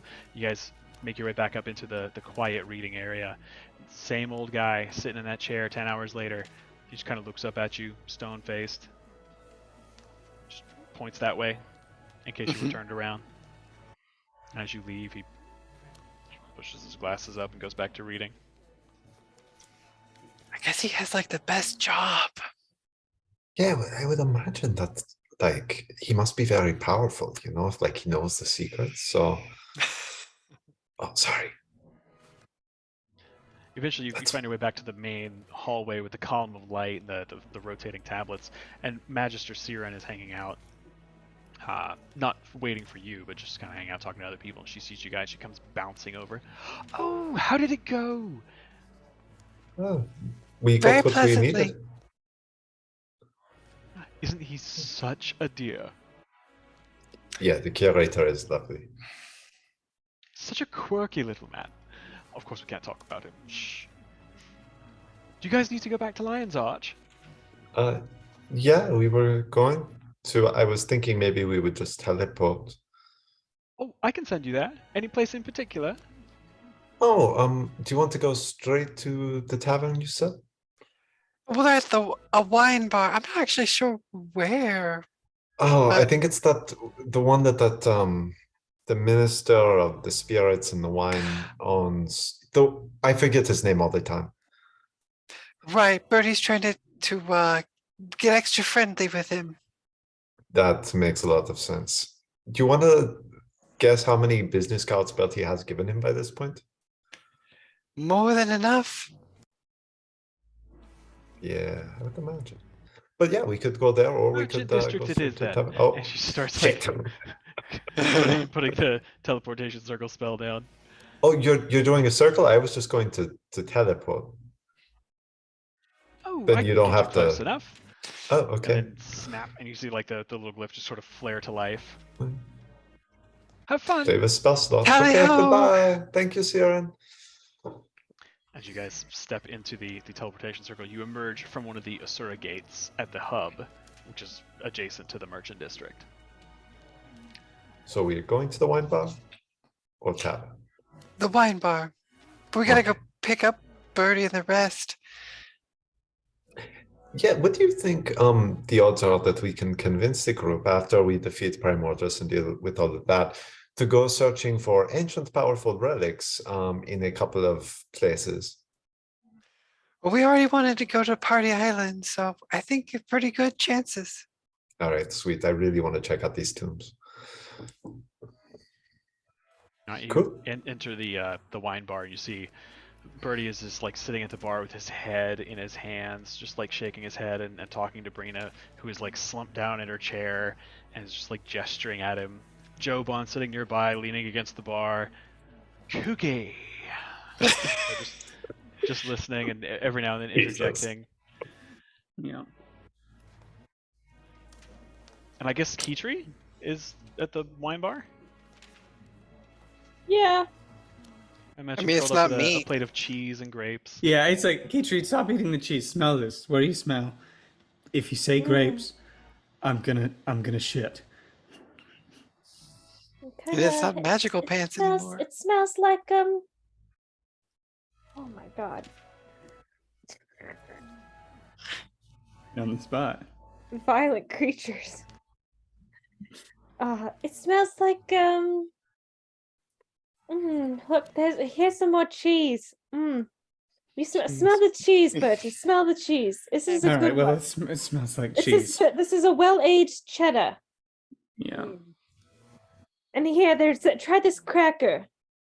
I don't. It's I'm on keto. multi-grain. It's not keto. It's not keto. Multi-grain. It's got a good texture. No, I'm doing a keto thing, Kitri. I've been doing this for like a year now. You know. No, I can't here have you that. go. Try one, and then put this spread. This it's like a preserve of some kind. I don't know. It's certainly not keto. I can't. Another Does the preserve taste like charcuterie grapes? board. mean, Kitri it's just just like- keeps ordering charcuterie, but Where's not. this- She doesn't They eat. keep She providing leaves it. all of the little like cured meats on the board. Mm-hmm. Put a minute All to the go She cheese. will back. take all of the like baby pickles. Rita's just Absolutely. listing every berry that she can think of now that apparently it's not just grapes. She's only got like 5 or 6 in the repertoire. Poison berries, juniper berries, Blue, blueberries, blueberries, rasp, raspberries. blackberries. blackberries. I'm gonna kill myself. Yeah, this was a mistake to come here. Oh my god! What did you all? Oh my Alexia! god! Finally. That was such a long field trip. It took a little while. My arm Have you- hurts from writing. Have you guys been drinking this whole 10 hours? Yeah, we thought you No, would be we've been back in having like 30 minutes. charcuterie. So have you mean- guys spent here? It was- Everything on the menu is so expensive. Do you want to try the one that tastes like grapes? They I can't have remember. cheaper things. It's not all expensive. Plus, And there at was a some point- tab, I'm sure. At some point, it all just kind of blends together. It all just tastes like grapes. One Cabernet leads to one, Dragon Rush leads to one Brandy and then they're just bringing it to you. And Joban's ordering things and It's like they sounds give like a you good different kinds to taste, and the next thing you know, you've tasted all of them, but you don't remember the first thing you tasted, so you have to go back and then taste them all again. It's the scientific method. to I mean, that's remember. true. So do you have a favorite, Brina, now that you've tasted them all seemingly multiple times? Or do you need a third time around? I would have to go through one more time in order to remember. I think it was towards like 3/4 of the way through. It was red and it had Bertie, they just all taste like grapes. I'm sorry. how dare you? After what we just did. After what we just spent. Anyways, did you guys have fun at the library? A lot of Yeah. fun. The curator is a very interesting person. It was a good experience. Oh, also, I got some great info on dragons that we can discuss later. Oh, that's good. Good news. Anything Oh, else? and I learned I'm being slowly corrupted, so there is that. I mean, we Um, all are. That's just called life. This Sure. is a little more direct, but I mean also life. I mean, honestly, it's been very stressful. So I may need to take, I don't know if we're leaving straight for the Flame Legion tomorrow, but I may need to make a pit stop to see Glenn's legacy. How are you gonna get there? I was going to teleport just outside and then walk into the city. Alright, yeah, I can see it. Oh. Mm. Why did we walk there last time? Well, we Last hadn't been there before. time we hadn't been there, and now I have a rock from there, and I can teleport. Well, I can't teleport into the city, but I can teleport just outside and walk in. Your charcuterie, madam. Oh, thank you very On a much. new tray. Here, Brina, take all of this. Salami. I will Meat. take the salami. Horrid. What you guys doing?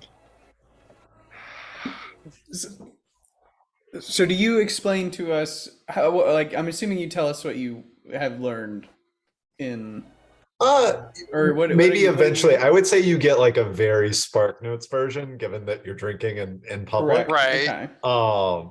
Just like a very brief overview of things we can talk about when you all are done trying one. Love that. Love that for us. So maybe we should just discuss this in the morning. If you all want to stay out drinking, you absolutely should. I think I'm going to head back a No little more. early. Right, we need to find Kala because we're still missing. Wait, where's Her. Kala? I thought she was going to be here at the wine bar. She left, well, I guess about 10 hours ago to go collect all of her weapons. And I Oh, that's imagine gonna that's take a much while. like moving all of her things. I think So it's she's- entirely possible that she is still collecting her weapons. Is she taking all of her weapons to the Flame Legion?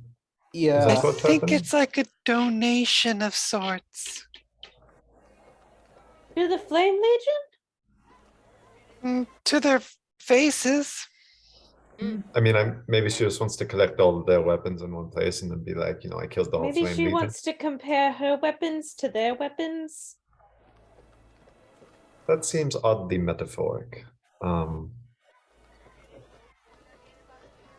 Interesting. Well, where would we find Kala? Anybody know? Just back at the tavern? Probably back at the I tavern. mean, does she keep her weapons anywhere else? She's probably got honestly, I dead don't know. drops On her throughout person. the city. Probably. Yeah. Nice. I don't expect Color to only keep her weapons in a couple of places. I bet there's one here right now. Right now, I suddenly wonder if she's got like dead drops around town. All right, I'm casting Lesser Restoration on myself and Brina. Oh, my head hurts. Anymore. Not anymore. No, incorrect. As all the alcohol leaves your body. Kitri, I think you only had like a glass of wine. You are gonna have problems Lesser Restoration can't fix in terms of that. I would say Sheer about the volume 10. of cheese. Yeah, you know, back up for years, as far as I know. Tomorrow's gonna be a long morning. We're never gonna. Yeah, make I it. don't know what it is with you and Galitar just putting cheese back like nobody's business, but there are consequences to your actions. Now, Honestly, worth it. Got to love cheese. we are sober. Asses in chairs. Alexa, you talk to Kala, get her here, and we're gonna go through this. Can we please get a glass of wine at the table?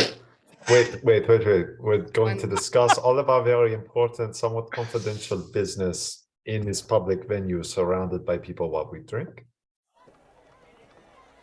Versus just going mean- back and meeting Colette at our somewhat private home. We don't Sure, have if you want to get all technical about it, we can do that, Galitar.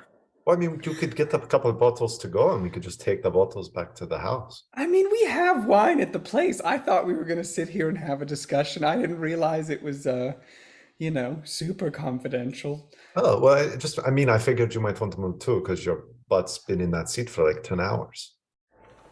No, Jobon got up and they were dancing around for a while. Mhm. Okay, admittedly, that's pretty cute. Yeah. I'm You got a adorable. way about you. I'll admit it. Jesus, where did you come from? Oh, hush. I've never Jeez. left. You people are having a very public conversation. And this is why we should go back to the tavern. All Yeah, right, to all our right. home. We'll go back to the tavern. All right, Back to all the right. Jobon, you're cute. I can't stay mad at you for long. But I will see you soon. We're leaving. You know where to find me. Yes, I do. Bye, JB. Mwah. Brina's, I guess she's sober again, but still mentally under the impression that she's under the influence. She That's had a one wine restoration. cooler. Drunk on wine, but also just drunk on vibes. Work on life, baby. Glad to make it so far. You guys Could take be a worse. nice leisurely stroll in the moonlight. Pass around the harbor ward. Hear the sounds of the gulls, the waves, the ringing of ships' bells, people talking and walking along the promenades.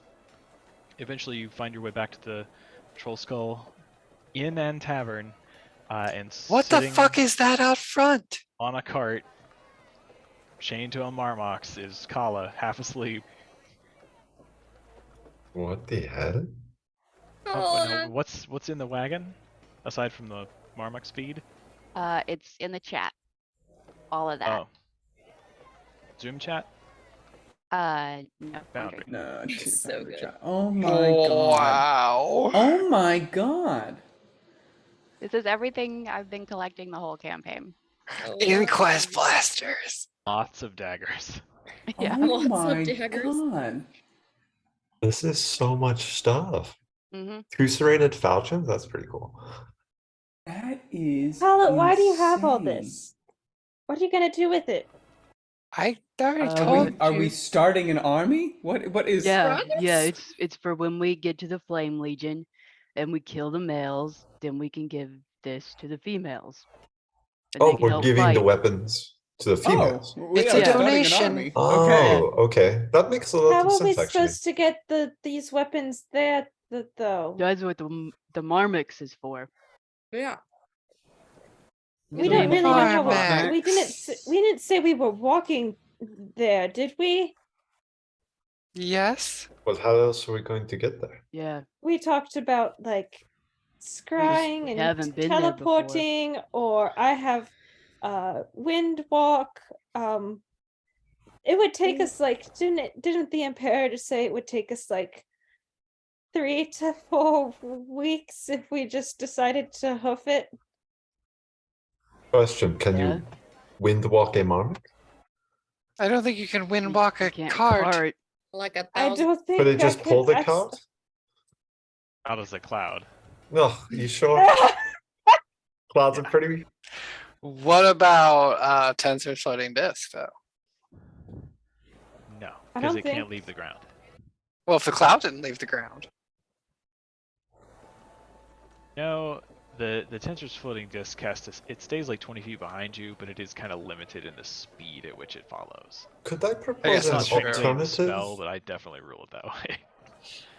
Cole, if you're not attached to necessarily taking the Marmot, I could throw all of this into a dimensional plane, and then we could just pull it out later. Like I could just throw it into a demi plane. We could pull it out later. Yeah, what about the lifeboat? Well, we can use a different demi plane so that we don't, put a bunch of weapons in the lifeboat. It's kind of nice right now. I was going to get a hammock to put in there. More than Well, one demi-plane? What do we do when we pull all this out, and then we don't have a Marmix to pull it? Well, we would just hand it directly to the females to whom we're giving the weapons, right? And the weapons would just stay in the dimensional space. Like I would just open I a door guess to that the could work. dimensional space, and then we'd like let the women go in and peek what weapons they want, and then they could come out. I We mean, could if even you get think that's like okay. racks and stands. Oh yeah, that would be good. Yeah, you guys complain a lot about having to use spells, though. Well, I think this would be worth it if it saves us 3 weeks of travel or 2 weeks of travel or however long. I mean, I got something cooking in the oven that should take a while, so I'm okay with waiting. You have stuff in the oven? You should not leave it in there that long. It takes a while. It's like a So, like slow cooker. fermenting, that takes a while. It's like fermenting. Are you making spirits? Yes. What? Why? Okay. So are we walking to the Gaharan Balefire, or are we using put- magic? I can teleport, not teleport. I can send us through trees. My preference is don't take a long time, just in case we would need that time. I just don't know when, like, if Primordus attacks or if Crocotorix. I just want to be back and ready instead of traveling for so long. But honestly, I feel like this is up to you, Colin. Could we fit the Marmix in the magic room? That's a no. We could Yeah. technically fit it in the magic room. The question I need to double check on in my head right now is whether or not it could fit through the door. Does it It's just a lift? regular door. Yeah, but I don't know how is the Marmot bigger than a regular door? Like, is it really broad? And Is it a How- medium how big creature? is this? No, it's a large creature. Oh, we're large. It's like a draft horse. but I could polymorph it, and then we could So a, put it in the room. a large Also creature true. can fit through a 5-foot door. It It just just- squeezes. It's difficult. Okay. Rough terrain. Yeah, so Difficult. it could squeeze in, Squish. just Okay. barely. Yeah, we could put the Marmot in the room, and in fact, we could put the feed and stuff in there with it, and make it like a little nest, and then it could just hang out in there and be comfy, cozy. Will he die? That sounds awful safe for it. Can he breathe? In But there? yeah, you can still breathe in the demiplane, and then nothing else can access the demiplane except for somebody who's familiar with it. So in theory, he should be completely safe. Or if we We- all die, then he's stuck there forever. Well, that's true. Maybe we show the demiplane to Cullen out just in case. I mean, if we all die, Lunchbox is gonna die anyway. Oh, His name is Lunchbox. Box. Oh, that's cute. That seems Uh, foreshadowy. Should we get like a regulated feeder or something? I am a little worried about him eating all his food at once. Like a fucking Hilarious. magic What the collar. fuck is that? This is a lot of work. So do we need to absolutely take the creature? This is why I with said we us? should just walk. Also- Plan A walk was great. I can wild shape into something that can pull a cart if we really need a cart pulled. But also, if we walk, I mean, Lunchbox is probably going to die. Like, if we do not Oh, he should be specifically put fine. Lunchbox into 24. safety, I think there is a 95% chance Lunchbox dies given our track record. I have faith in Lunchbox. He looks healthy. We put a down payment on him, and we won't have to get that back. Yeah, but also, like, what if It the was cop free. loses a wheel or like this is all stuff we could just potentially avoid by just putting it in the room to begin with. Then we Yeah, don't should have be to worry fine in the about it. room. He needs a bucket for his oats and a bucket for water. He'll be fine. Okay. Well, do we still have water in the water skins, or do we need to go get What water? about a bucket for poop?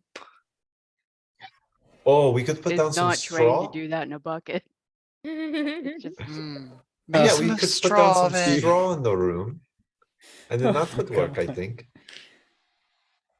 So we put God, that got Lunchbox- Mary.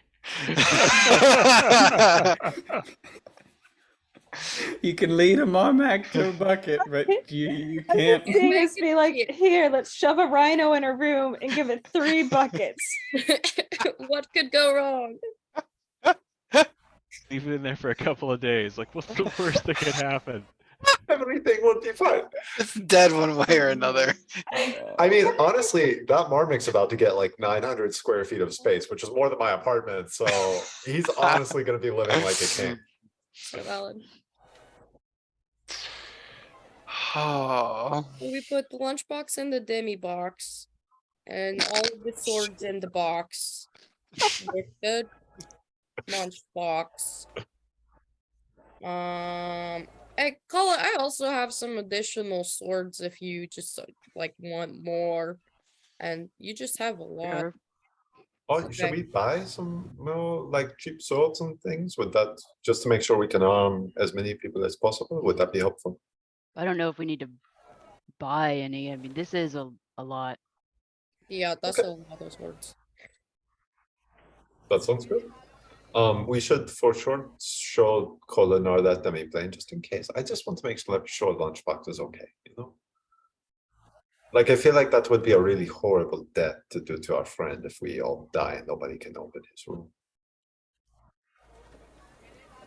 There are worse ways. Also, has anybody checked on Biscuit recently? He's fine. I'm sure I Keith has. fine. thought Biscuit was dead. He's across the street. What? What? I think Biscuit just chews on the couch whenever he gets a little extra hungry. He's across the street. It's fine. Valen Oh, has oh, been yeah, like gave him away. Right. taking care of Yeah. him whenever Oh, we right. leave. We don't. I pay her to help take care of him. Honestly, we are gone more than we're here. Maybe we should just let her be Biscuits. We on were that. just here for like 2 weeks. Yeah, we were gone for like 4 weeks before that when we went. Then we on fought the 2 Golden dragons Jungle back to trip. back. Yeah. Okay. Whole parenting Okay. situation, I think.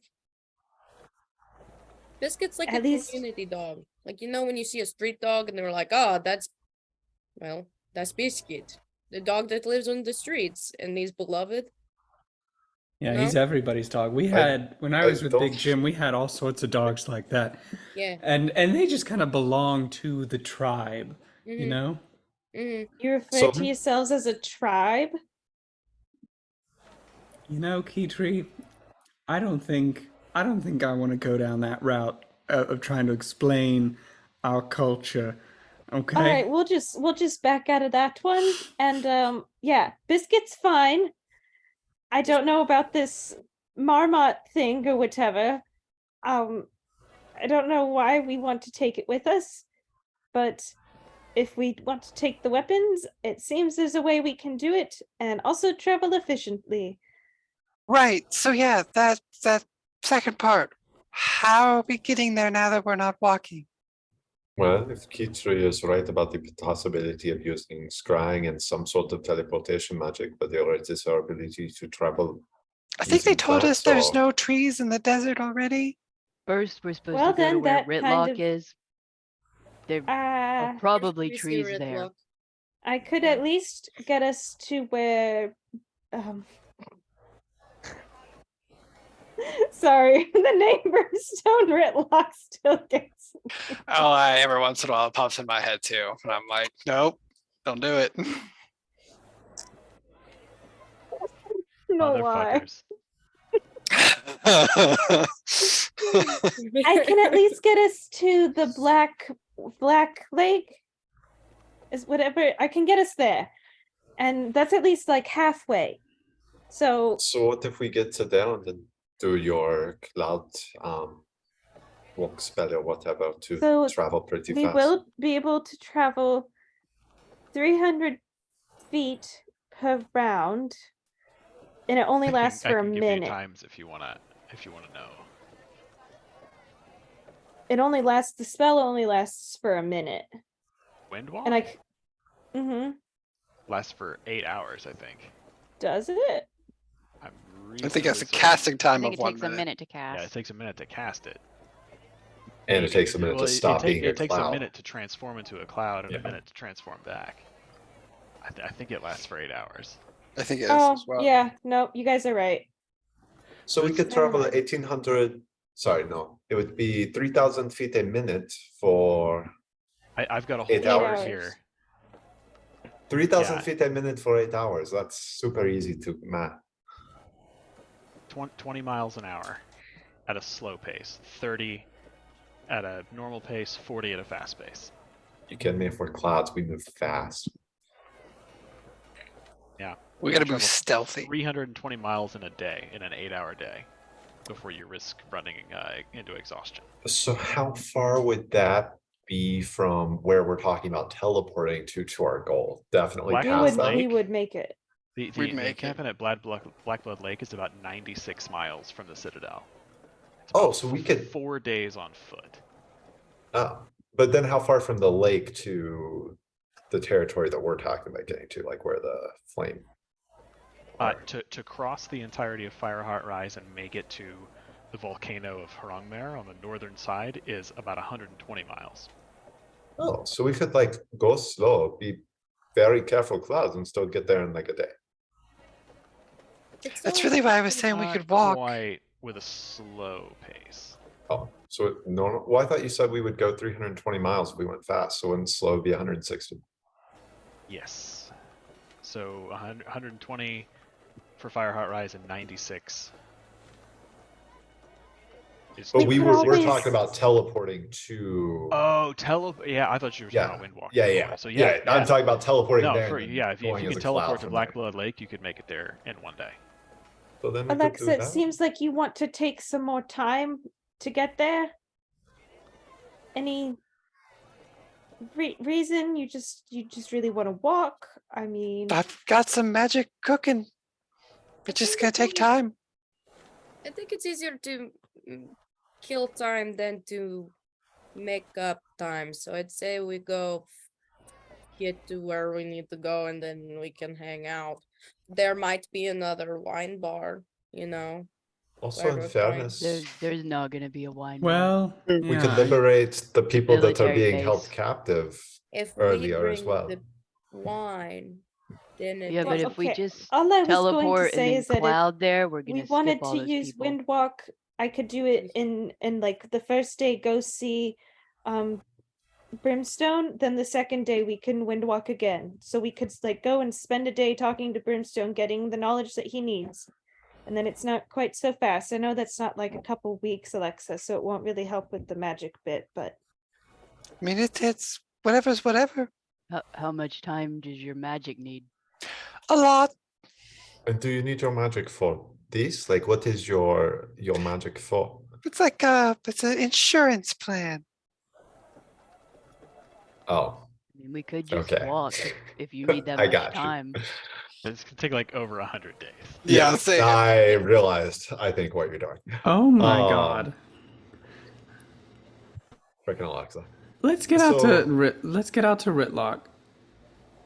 I mean, Yeah, you let's know. just go ahead and teleport out there, and then once we maybe the evening that we're with Ritlock, I could teleport to speak with Glint's Legacy, and then just teleport back same day.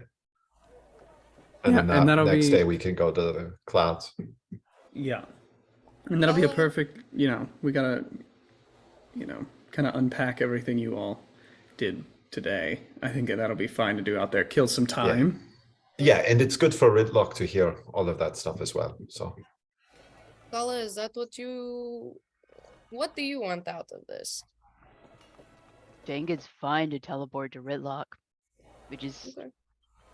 seems like that's not going to give Alexxa enough time for whatever she's doing. Alexxa needs literal months, I think. Right, yeah. I mean, it's 1-2 days really not going to make much of a difference.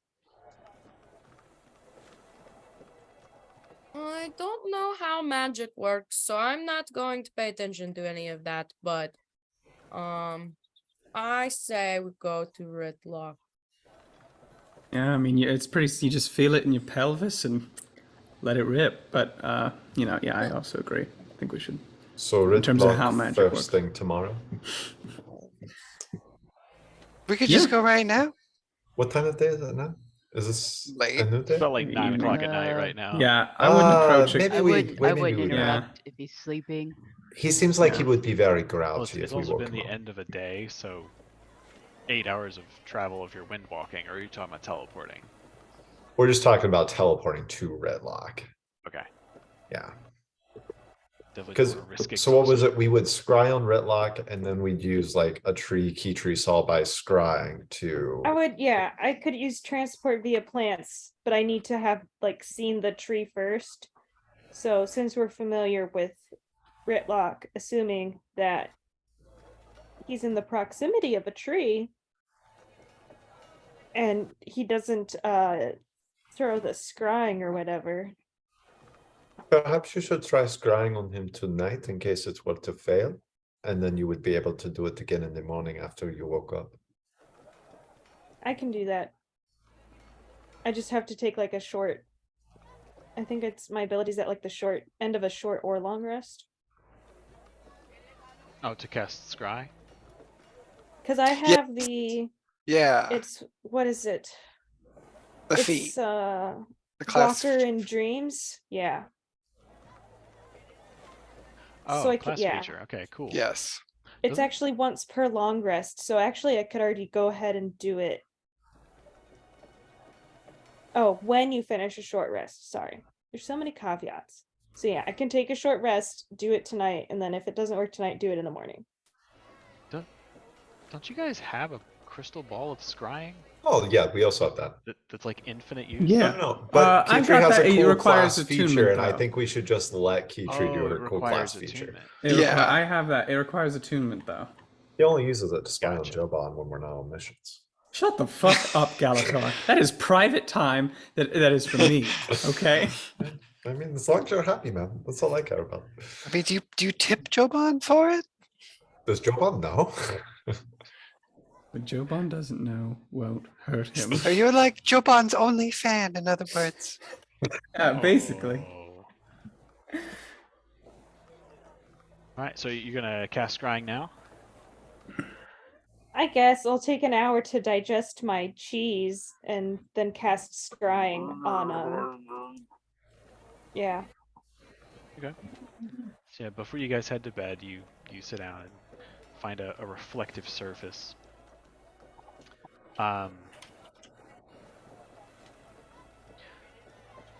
As your vision sort of clarifies, you see the hulking figure of Ritlock in his plate mail armor. His sort of weird interstate traffic. His sort of dark brown fur and his bright red mane of hair, and he is standing with his big lower jaw fangs kind of sticking out. He's sort of pouting, looking out over the wall of what looks like a fortress. Not huge, but decently sized, and you can see in the moonlight around him, and there are several bright braziers nearby, kind of giving you the light to see by, that this is a towering structure of steel with sharpened blade-like spines all over it. What look like large metal chimneys, like channeling soot and smoke away from the interior. But it's also on one side kind of butted up against a hill, and you see what looks like the ruins of human architecture, stone archways and like aqueducts and sort of crumbling masonry. And on that side, just beyond the wall, you see what looks to be the lower portion of a decently sized tree trunk. Okay. That's all I need. Not even really trying to look at him. I just wanted a tree. Yeah, it's weird because he's not really doing anything. You just see him kind of like staring out over the parapet, like across these battlements. Single tear looking falls out, from his eye. out of the plains below. He's just sort of breathing. Every now and then a kind of guttural sigh. Just sighs the name Logan with every breath. Can't help but wonder, maybe that's a factual story. I mean, it's gotta, the inspiration comes from somewhere. Make this chemistry up. Relax. Also, once we like finish the scrying, but before we go to bed and stuff, Galitar will try and remove the bloodstone from the sword and unattune from it for now. Okay. Until he has the opportunity to talk with Clint's legacy tomorrow. Cool. You could do that on the next day. Yeah, I'm gonna, once we have our meeting with Redlock that evening, I'll transport over to talk with them very quickly and then transport back. Because I'll have the spell slot ability to do that. Assuming we don't get attacked by a monster. Or a dragon. Or, yeah. What if Primordius and Crocotorix just show up at the same time, turns out they're best buds? Oh. That I don't even think at full power with a Hero's Feast. No, I'm pretty sure we'd be fucked. Yeah. Like Two great worm breath weapons. back to back. That's rough. That's rough. Like I mean, it sounds like Crocotorix being potentially immune or resistant to most spells to begin with would be bad. So if then you combine that with the breath weapon from Primordius as well. Super dead. yeah. Oh wait, but I can be immune to fire. I'll live. For one breath weapon. Yeah, y'all laughed at my like human skin armor, but it's resistant to fire. So I can be immune to Chin fire. skin. well, it's gin nipples too. Like, you know. Skin. Gross. Yeah. Oh, My don't worry. If Afriti we go leather to armor. if we go to get potentially to look into getting artifacts from the Jinn though, you need to take that off. Yeah, so well, honestly, could be a power move. But what It's is the power deal move. there? There's just like people giving out So artifacts. that's the or- more fairy tale one that seems to be probably likely true, that these creatures exist and are willing to help you for a price, but certainly for a price. Our better bet would probably be if we would be willing to braid the tombs of the primeval kings. It sounds like perhaps there are still some very powerful and arcane tools there that we might find. Is that something maybe we should consider before going to fight the big guys? Primordus and The Dargans? Crocotorix? Well, Kraukatoric for sure. Oh, Or yeah. maybe Primordus, yeah. It certainly wouldn't hurt to think about after this. I mean, it might be smart to go beforehand. Certainly any tool we could get against a dragon, especially after what happened with Jormag, I think would Yeah. be welcome. Certainly sounds fun. I'm honestly super excited about it. I'm trying to hide it, but like we could go look at the architecture and then we could like look at the tombs and stuff, and then it would be so cool. I mean, also cool weapons. Yeah, that. Yeah. They probably have different relaxants there too. Artifacts the kind that are gonna suck your soul as well. Maybe. Could If be. you're lucky. Yeah, we should also be very careful. Things found in ancient tombs can be dangerous. You never know. Yeah, I'm gonna really have to spend some time thinking about what I would wish for. Oh, we might have some time too if we're going to attack Primordus with the packed forces. It would probably take them quite a while to get there. That's probably some time for us to go to the primeval tombs. Wow, we have a lot of plans. We got a lot of Yeah. balls in the air. Our calendar is very full. Yeah. Lots of choices. So more like tomorrow to to-dos. Ritlock, and then the following day to the Flame Legion stronghold. Correct. I don't know. Alright. Brina, do you got any 12-hour errands you want to run? It's your turn. Do I have to? Because I could find things to fill my time, but it was more just probably could have done them today. No, I am ready to go. I will go grab all of my weapons though that I don't use for the card. That would be fun. Yeah, before bed, Galitar will go ahead and cast Demi-Plane and work with Call to like start loading up some of the weapons and her whatever it's called. I think we should call it the demi box. Yeah. They'll put lunch box in the demi box. I think Demi Box is good for this one. I think Paige was right. Yeah, the weapons are already in the cart. There's a tarp on it. It's strapped down. I had like 10 hours. Oh, Yeah, the cart will not perfect. fit through the door. Oh, Oh, Yeah. The cart is Fine. much bigger, but the weapons will. well, Like if okay. you unload the cart and like on an angle, like tilt it, but you tilt it my way, not your way. You have to pivot, is what you're saying? Ping, ping, ping, ping. I mean, we could try that. We could unload the weapons, put them in there, and then we could put the cart in there, like turn it to get to 10, put it in there, and then just re-put all the weapons into the cart so they're all stored nicely in it. What? Or we could just leave them on the floor with an animal, because that may also be safe. To be fine. I could just Are we shrink not it pet with pets? reduce. I have reduce. I could Would just that work make on the it small. cart? It does work on I will objects. say, Kala, Yeah. your history early in life in the flame involved taking care of livestock, and you know that they shit Yeah. everywhere. Yeah, and this is a big animal. Okay, we should get some straw probably, right? Make sure the chamber's made out of porous wood. Yeah, let's put down like some straw or something. Alternatively, just hear me out here. We could also put Lunchbox in his own private room. It does not have to be the same room as the weapons. Up to you.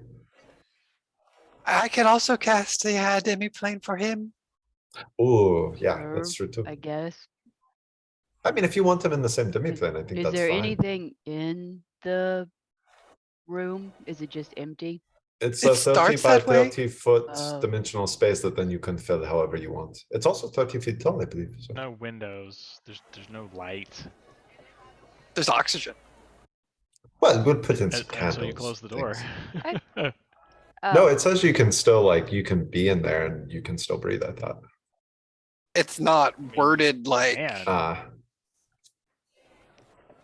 yeah, it's How- not how worded long like you can the breathe. bag. What is it? The bag of holding, where it specifically Mhm. says the demi planes don't specifically say you do run out of air. No. Creatures or objects inside the demi-plane then remain trapped there. Yeah, there's nothing that says, it just says a creature would be trapped in the demi-plane. So I would assume they wouldn't run out of oxygen. Right, since there is an example of one where Well- it explicitly states you run out, it's that like Mhm. if it doesn't say it, then rules is written. It doesn't say it. I like that rules later doesn't right say there. it doesn't do it.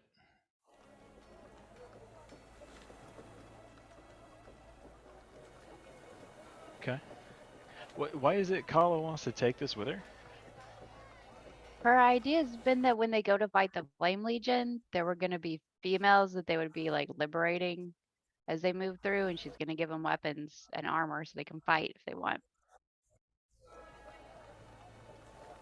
So I will say, hearing what the group is planning, Yeah, it sounds like we're skipping all of that now. it sounds like you're going to go to the fortress, Yeah. which there may be people there, but dragging a wagon load of weapons through is probably not going to be a functional idea. But having them in the demiplane on hand, if you want to give them out. Do you guys have a portable hole? Mm-mm. No? I don't Okay. think I'm so. thinking about something else. No, just a bag of holding. That's what Okay. they have in Critical Role. Mm. Yeah. We need to That's what I throw have. things together in that. You could empty out the bag of holding, put it all in the bag.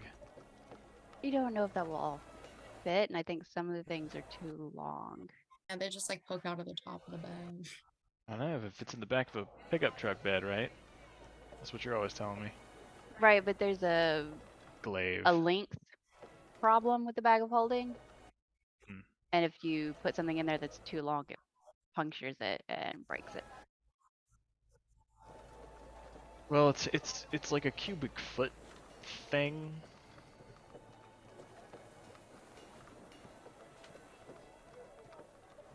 I would say if you want to empty out the bag and put all of the weapons in it, I'll allow it. You just dump everything into the demiplane. What are we gonna Up do to with you, our man. 4,000 water skins? Whoa, we only have like 29. We could get a bathtub and put them all in there in a demiplane. We could use them as water for our new friend if he's coming with us. Also true. Up to you guys. There's so much junk in the bag of holding. I mean, we could just throw the weapons into the demiplane. Rename the thing in your inventory if it's in D&D Beyond. Just say like stuff in the demiplane. Stuff in the demi box. Your choice, though. I'm not trying to influence your decision one way or the other. Also, Colin, would it be better if we didn't go straight to the like Flame Legion's leader? Would it be better if we tried to free people along the way? Do you think we could absolutely do that and just change up our plans a little bit? Distractions and whatnot. I mean, that's always been my plan, but I kind of figured I was doing that on my own at some point. No, let's just do it now. Do it together. I don't. That is going to take a really long time. Oh. That's months. Yeah, you're A looking year. at like months or years of effort traveling the entirety of Fireheart Rise to recruit people and start a revolution. Okay, slightly But bigger if we're than I was just going to thinking. teleport around, I can probably just save the weapons and do that later. I mean, like, it's your choice. I will support you. right, like I feel a little bad if we don't do it. Because I feel like this is the chance. This is the opportunity. Mm. We could also, if there are a couple of key areas, we could try and like stop there and then start a revolution in maybe some of those key points and then go on to the leader's place. It's probably just going to have to wait till after the dragons, probably. Let's say taking out the leaders will help, at the very least, make things a little more difficult for them. It would certainly disrupt the Flame Legion. I mean, I guess they're not gonna. They'll still be there when the dragons are gone. Ha ha. That's funny. No, it's not. But It's okay. yeah.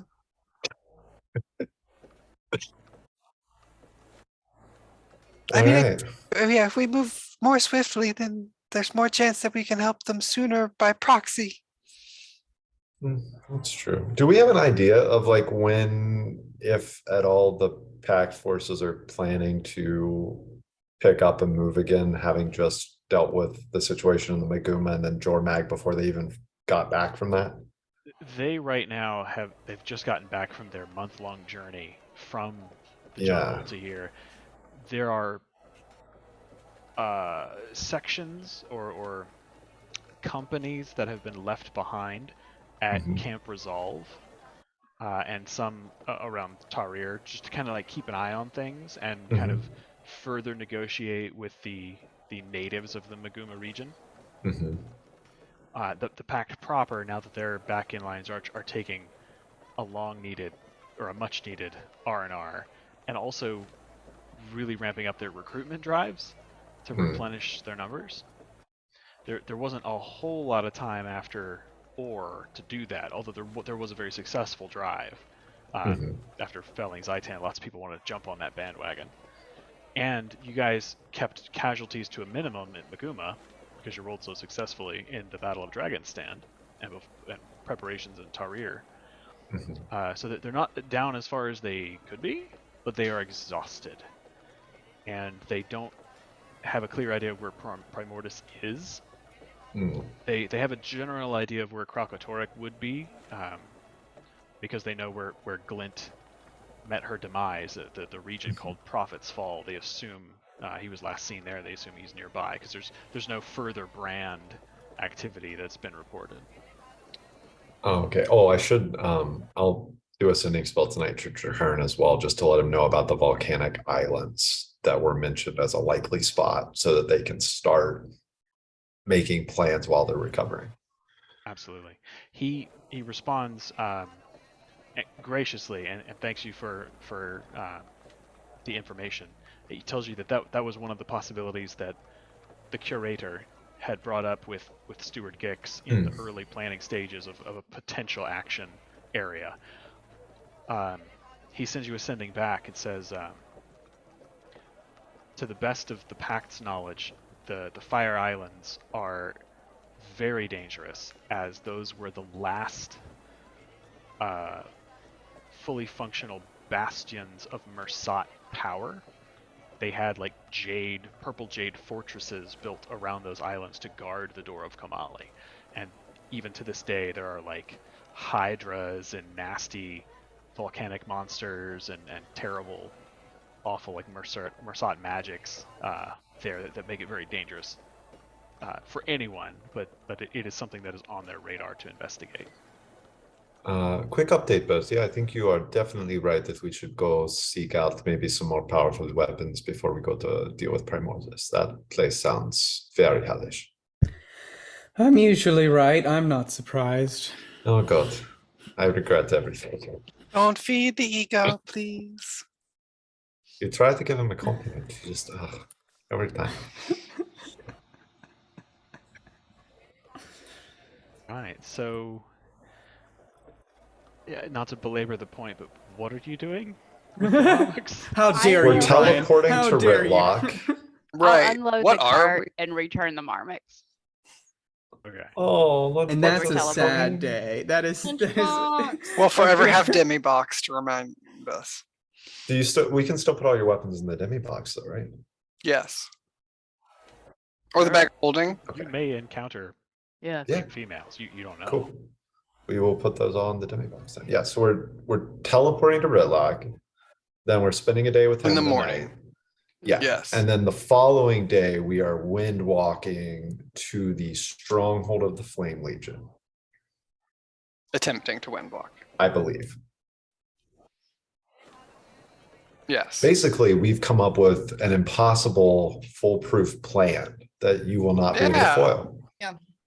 That just basically puts us right at Garen, and we're gonna trade blows. We'll just be harmless clouds that they can't fight because they feel bad. And we'll suffocate We'll them see. with our Yeah. immense presence. It's true, you can't breathe in a cloud. Science, I've seen it. It's not wrong. If we all stick together, we are probably a massive cloud. All right. Well, with that, it is 9 o'clock. I think we will call it here tonight. Thank you for playing, my friends. I will kill this recording and then we can figure out. I think it's going to be another big gap, but we'll figure out when we can play next. Let me go grab my calendar.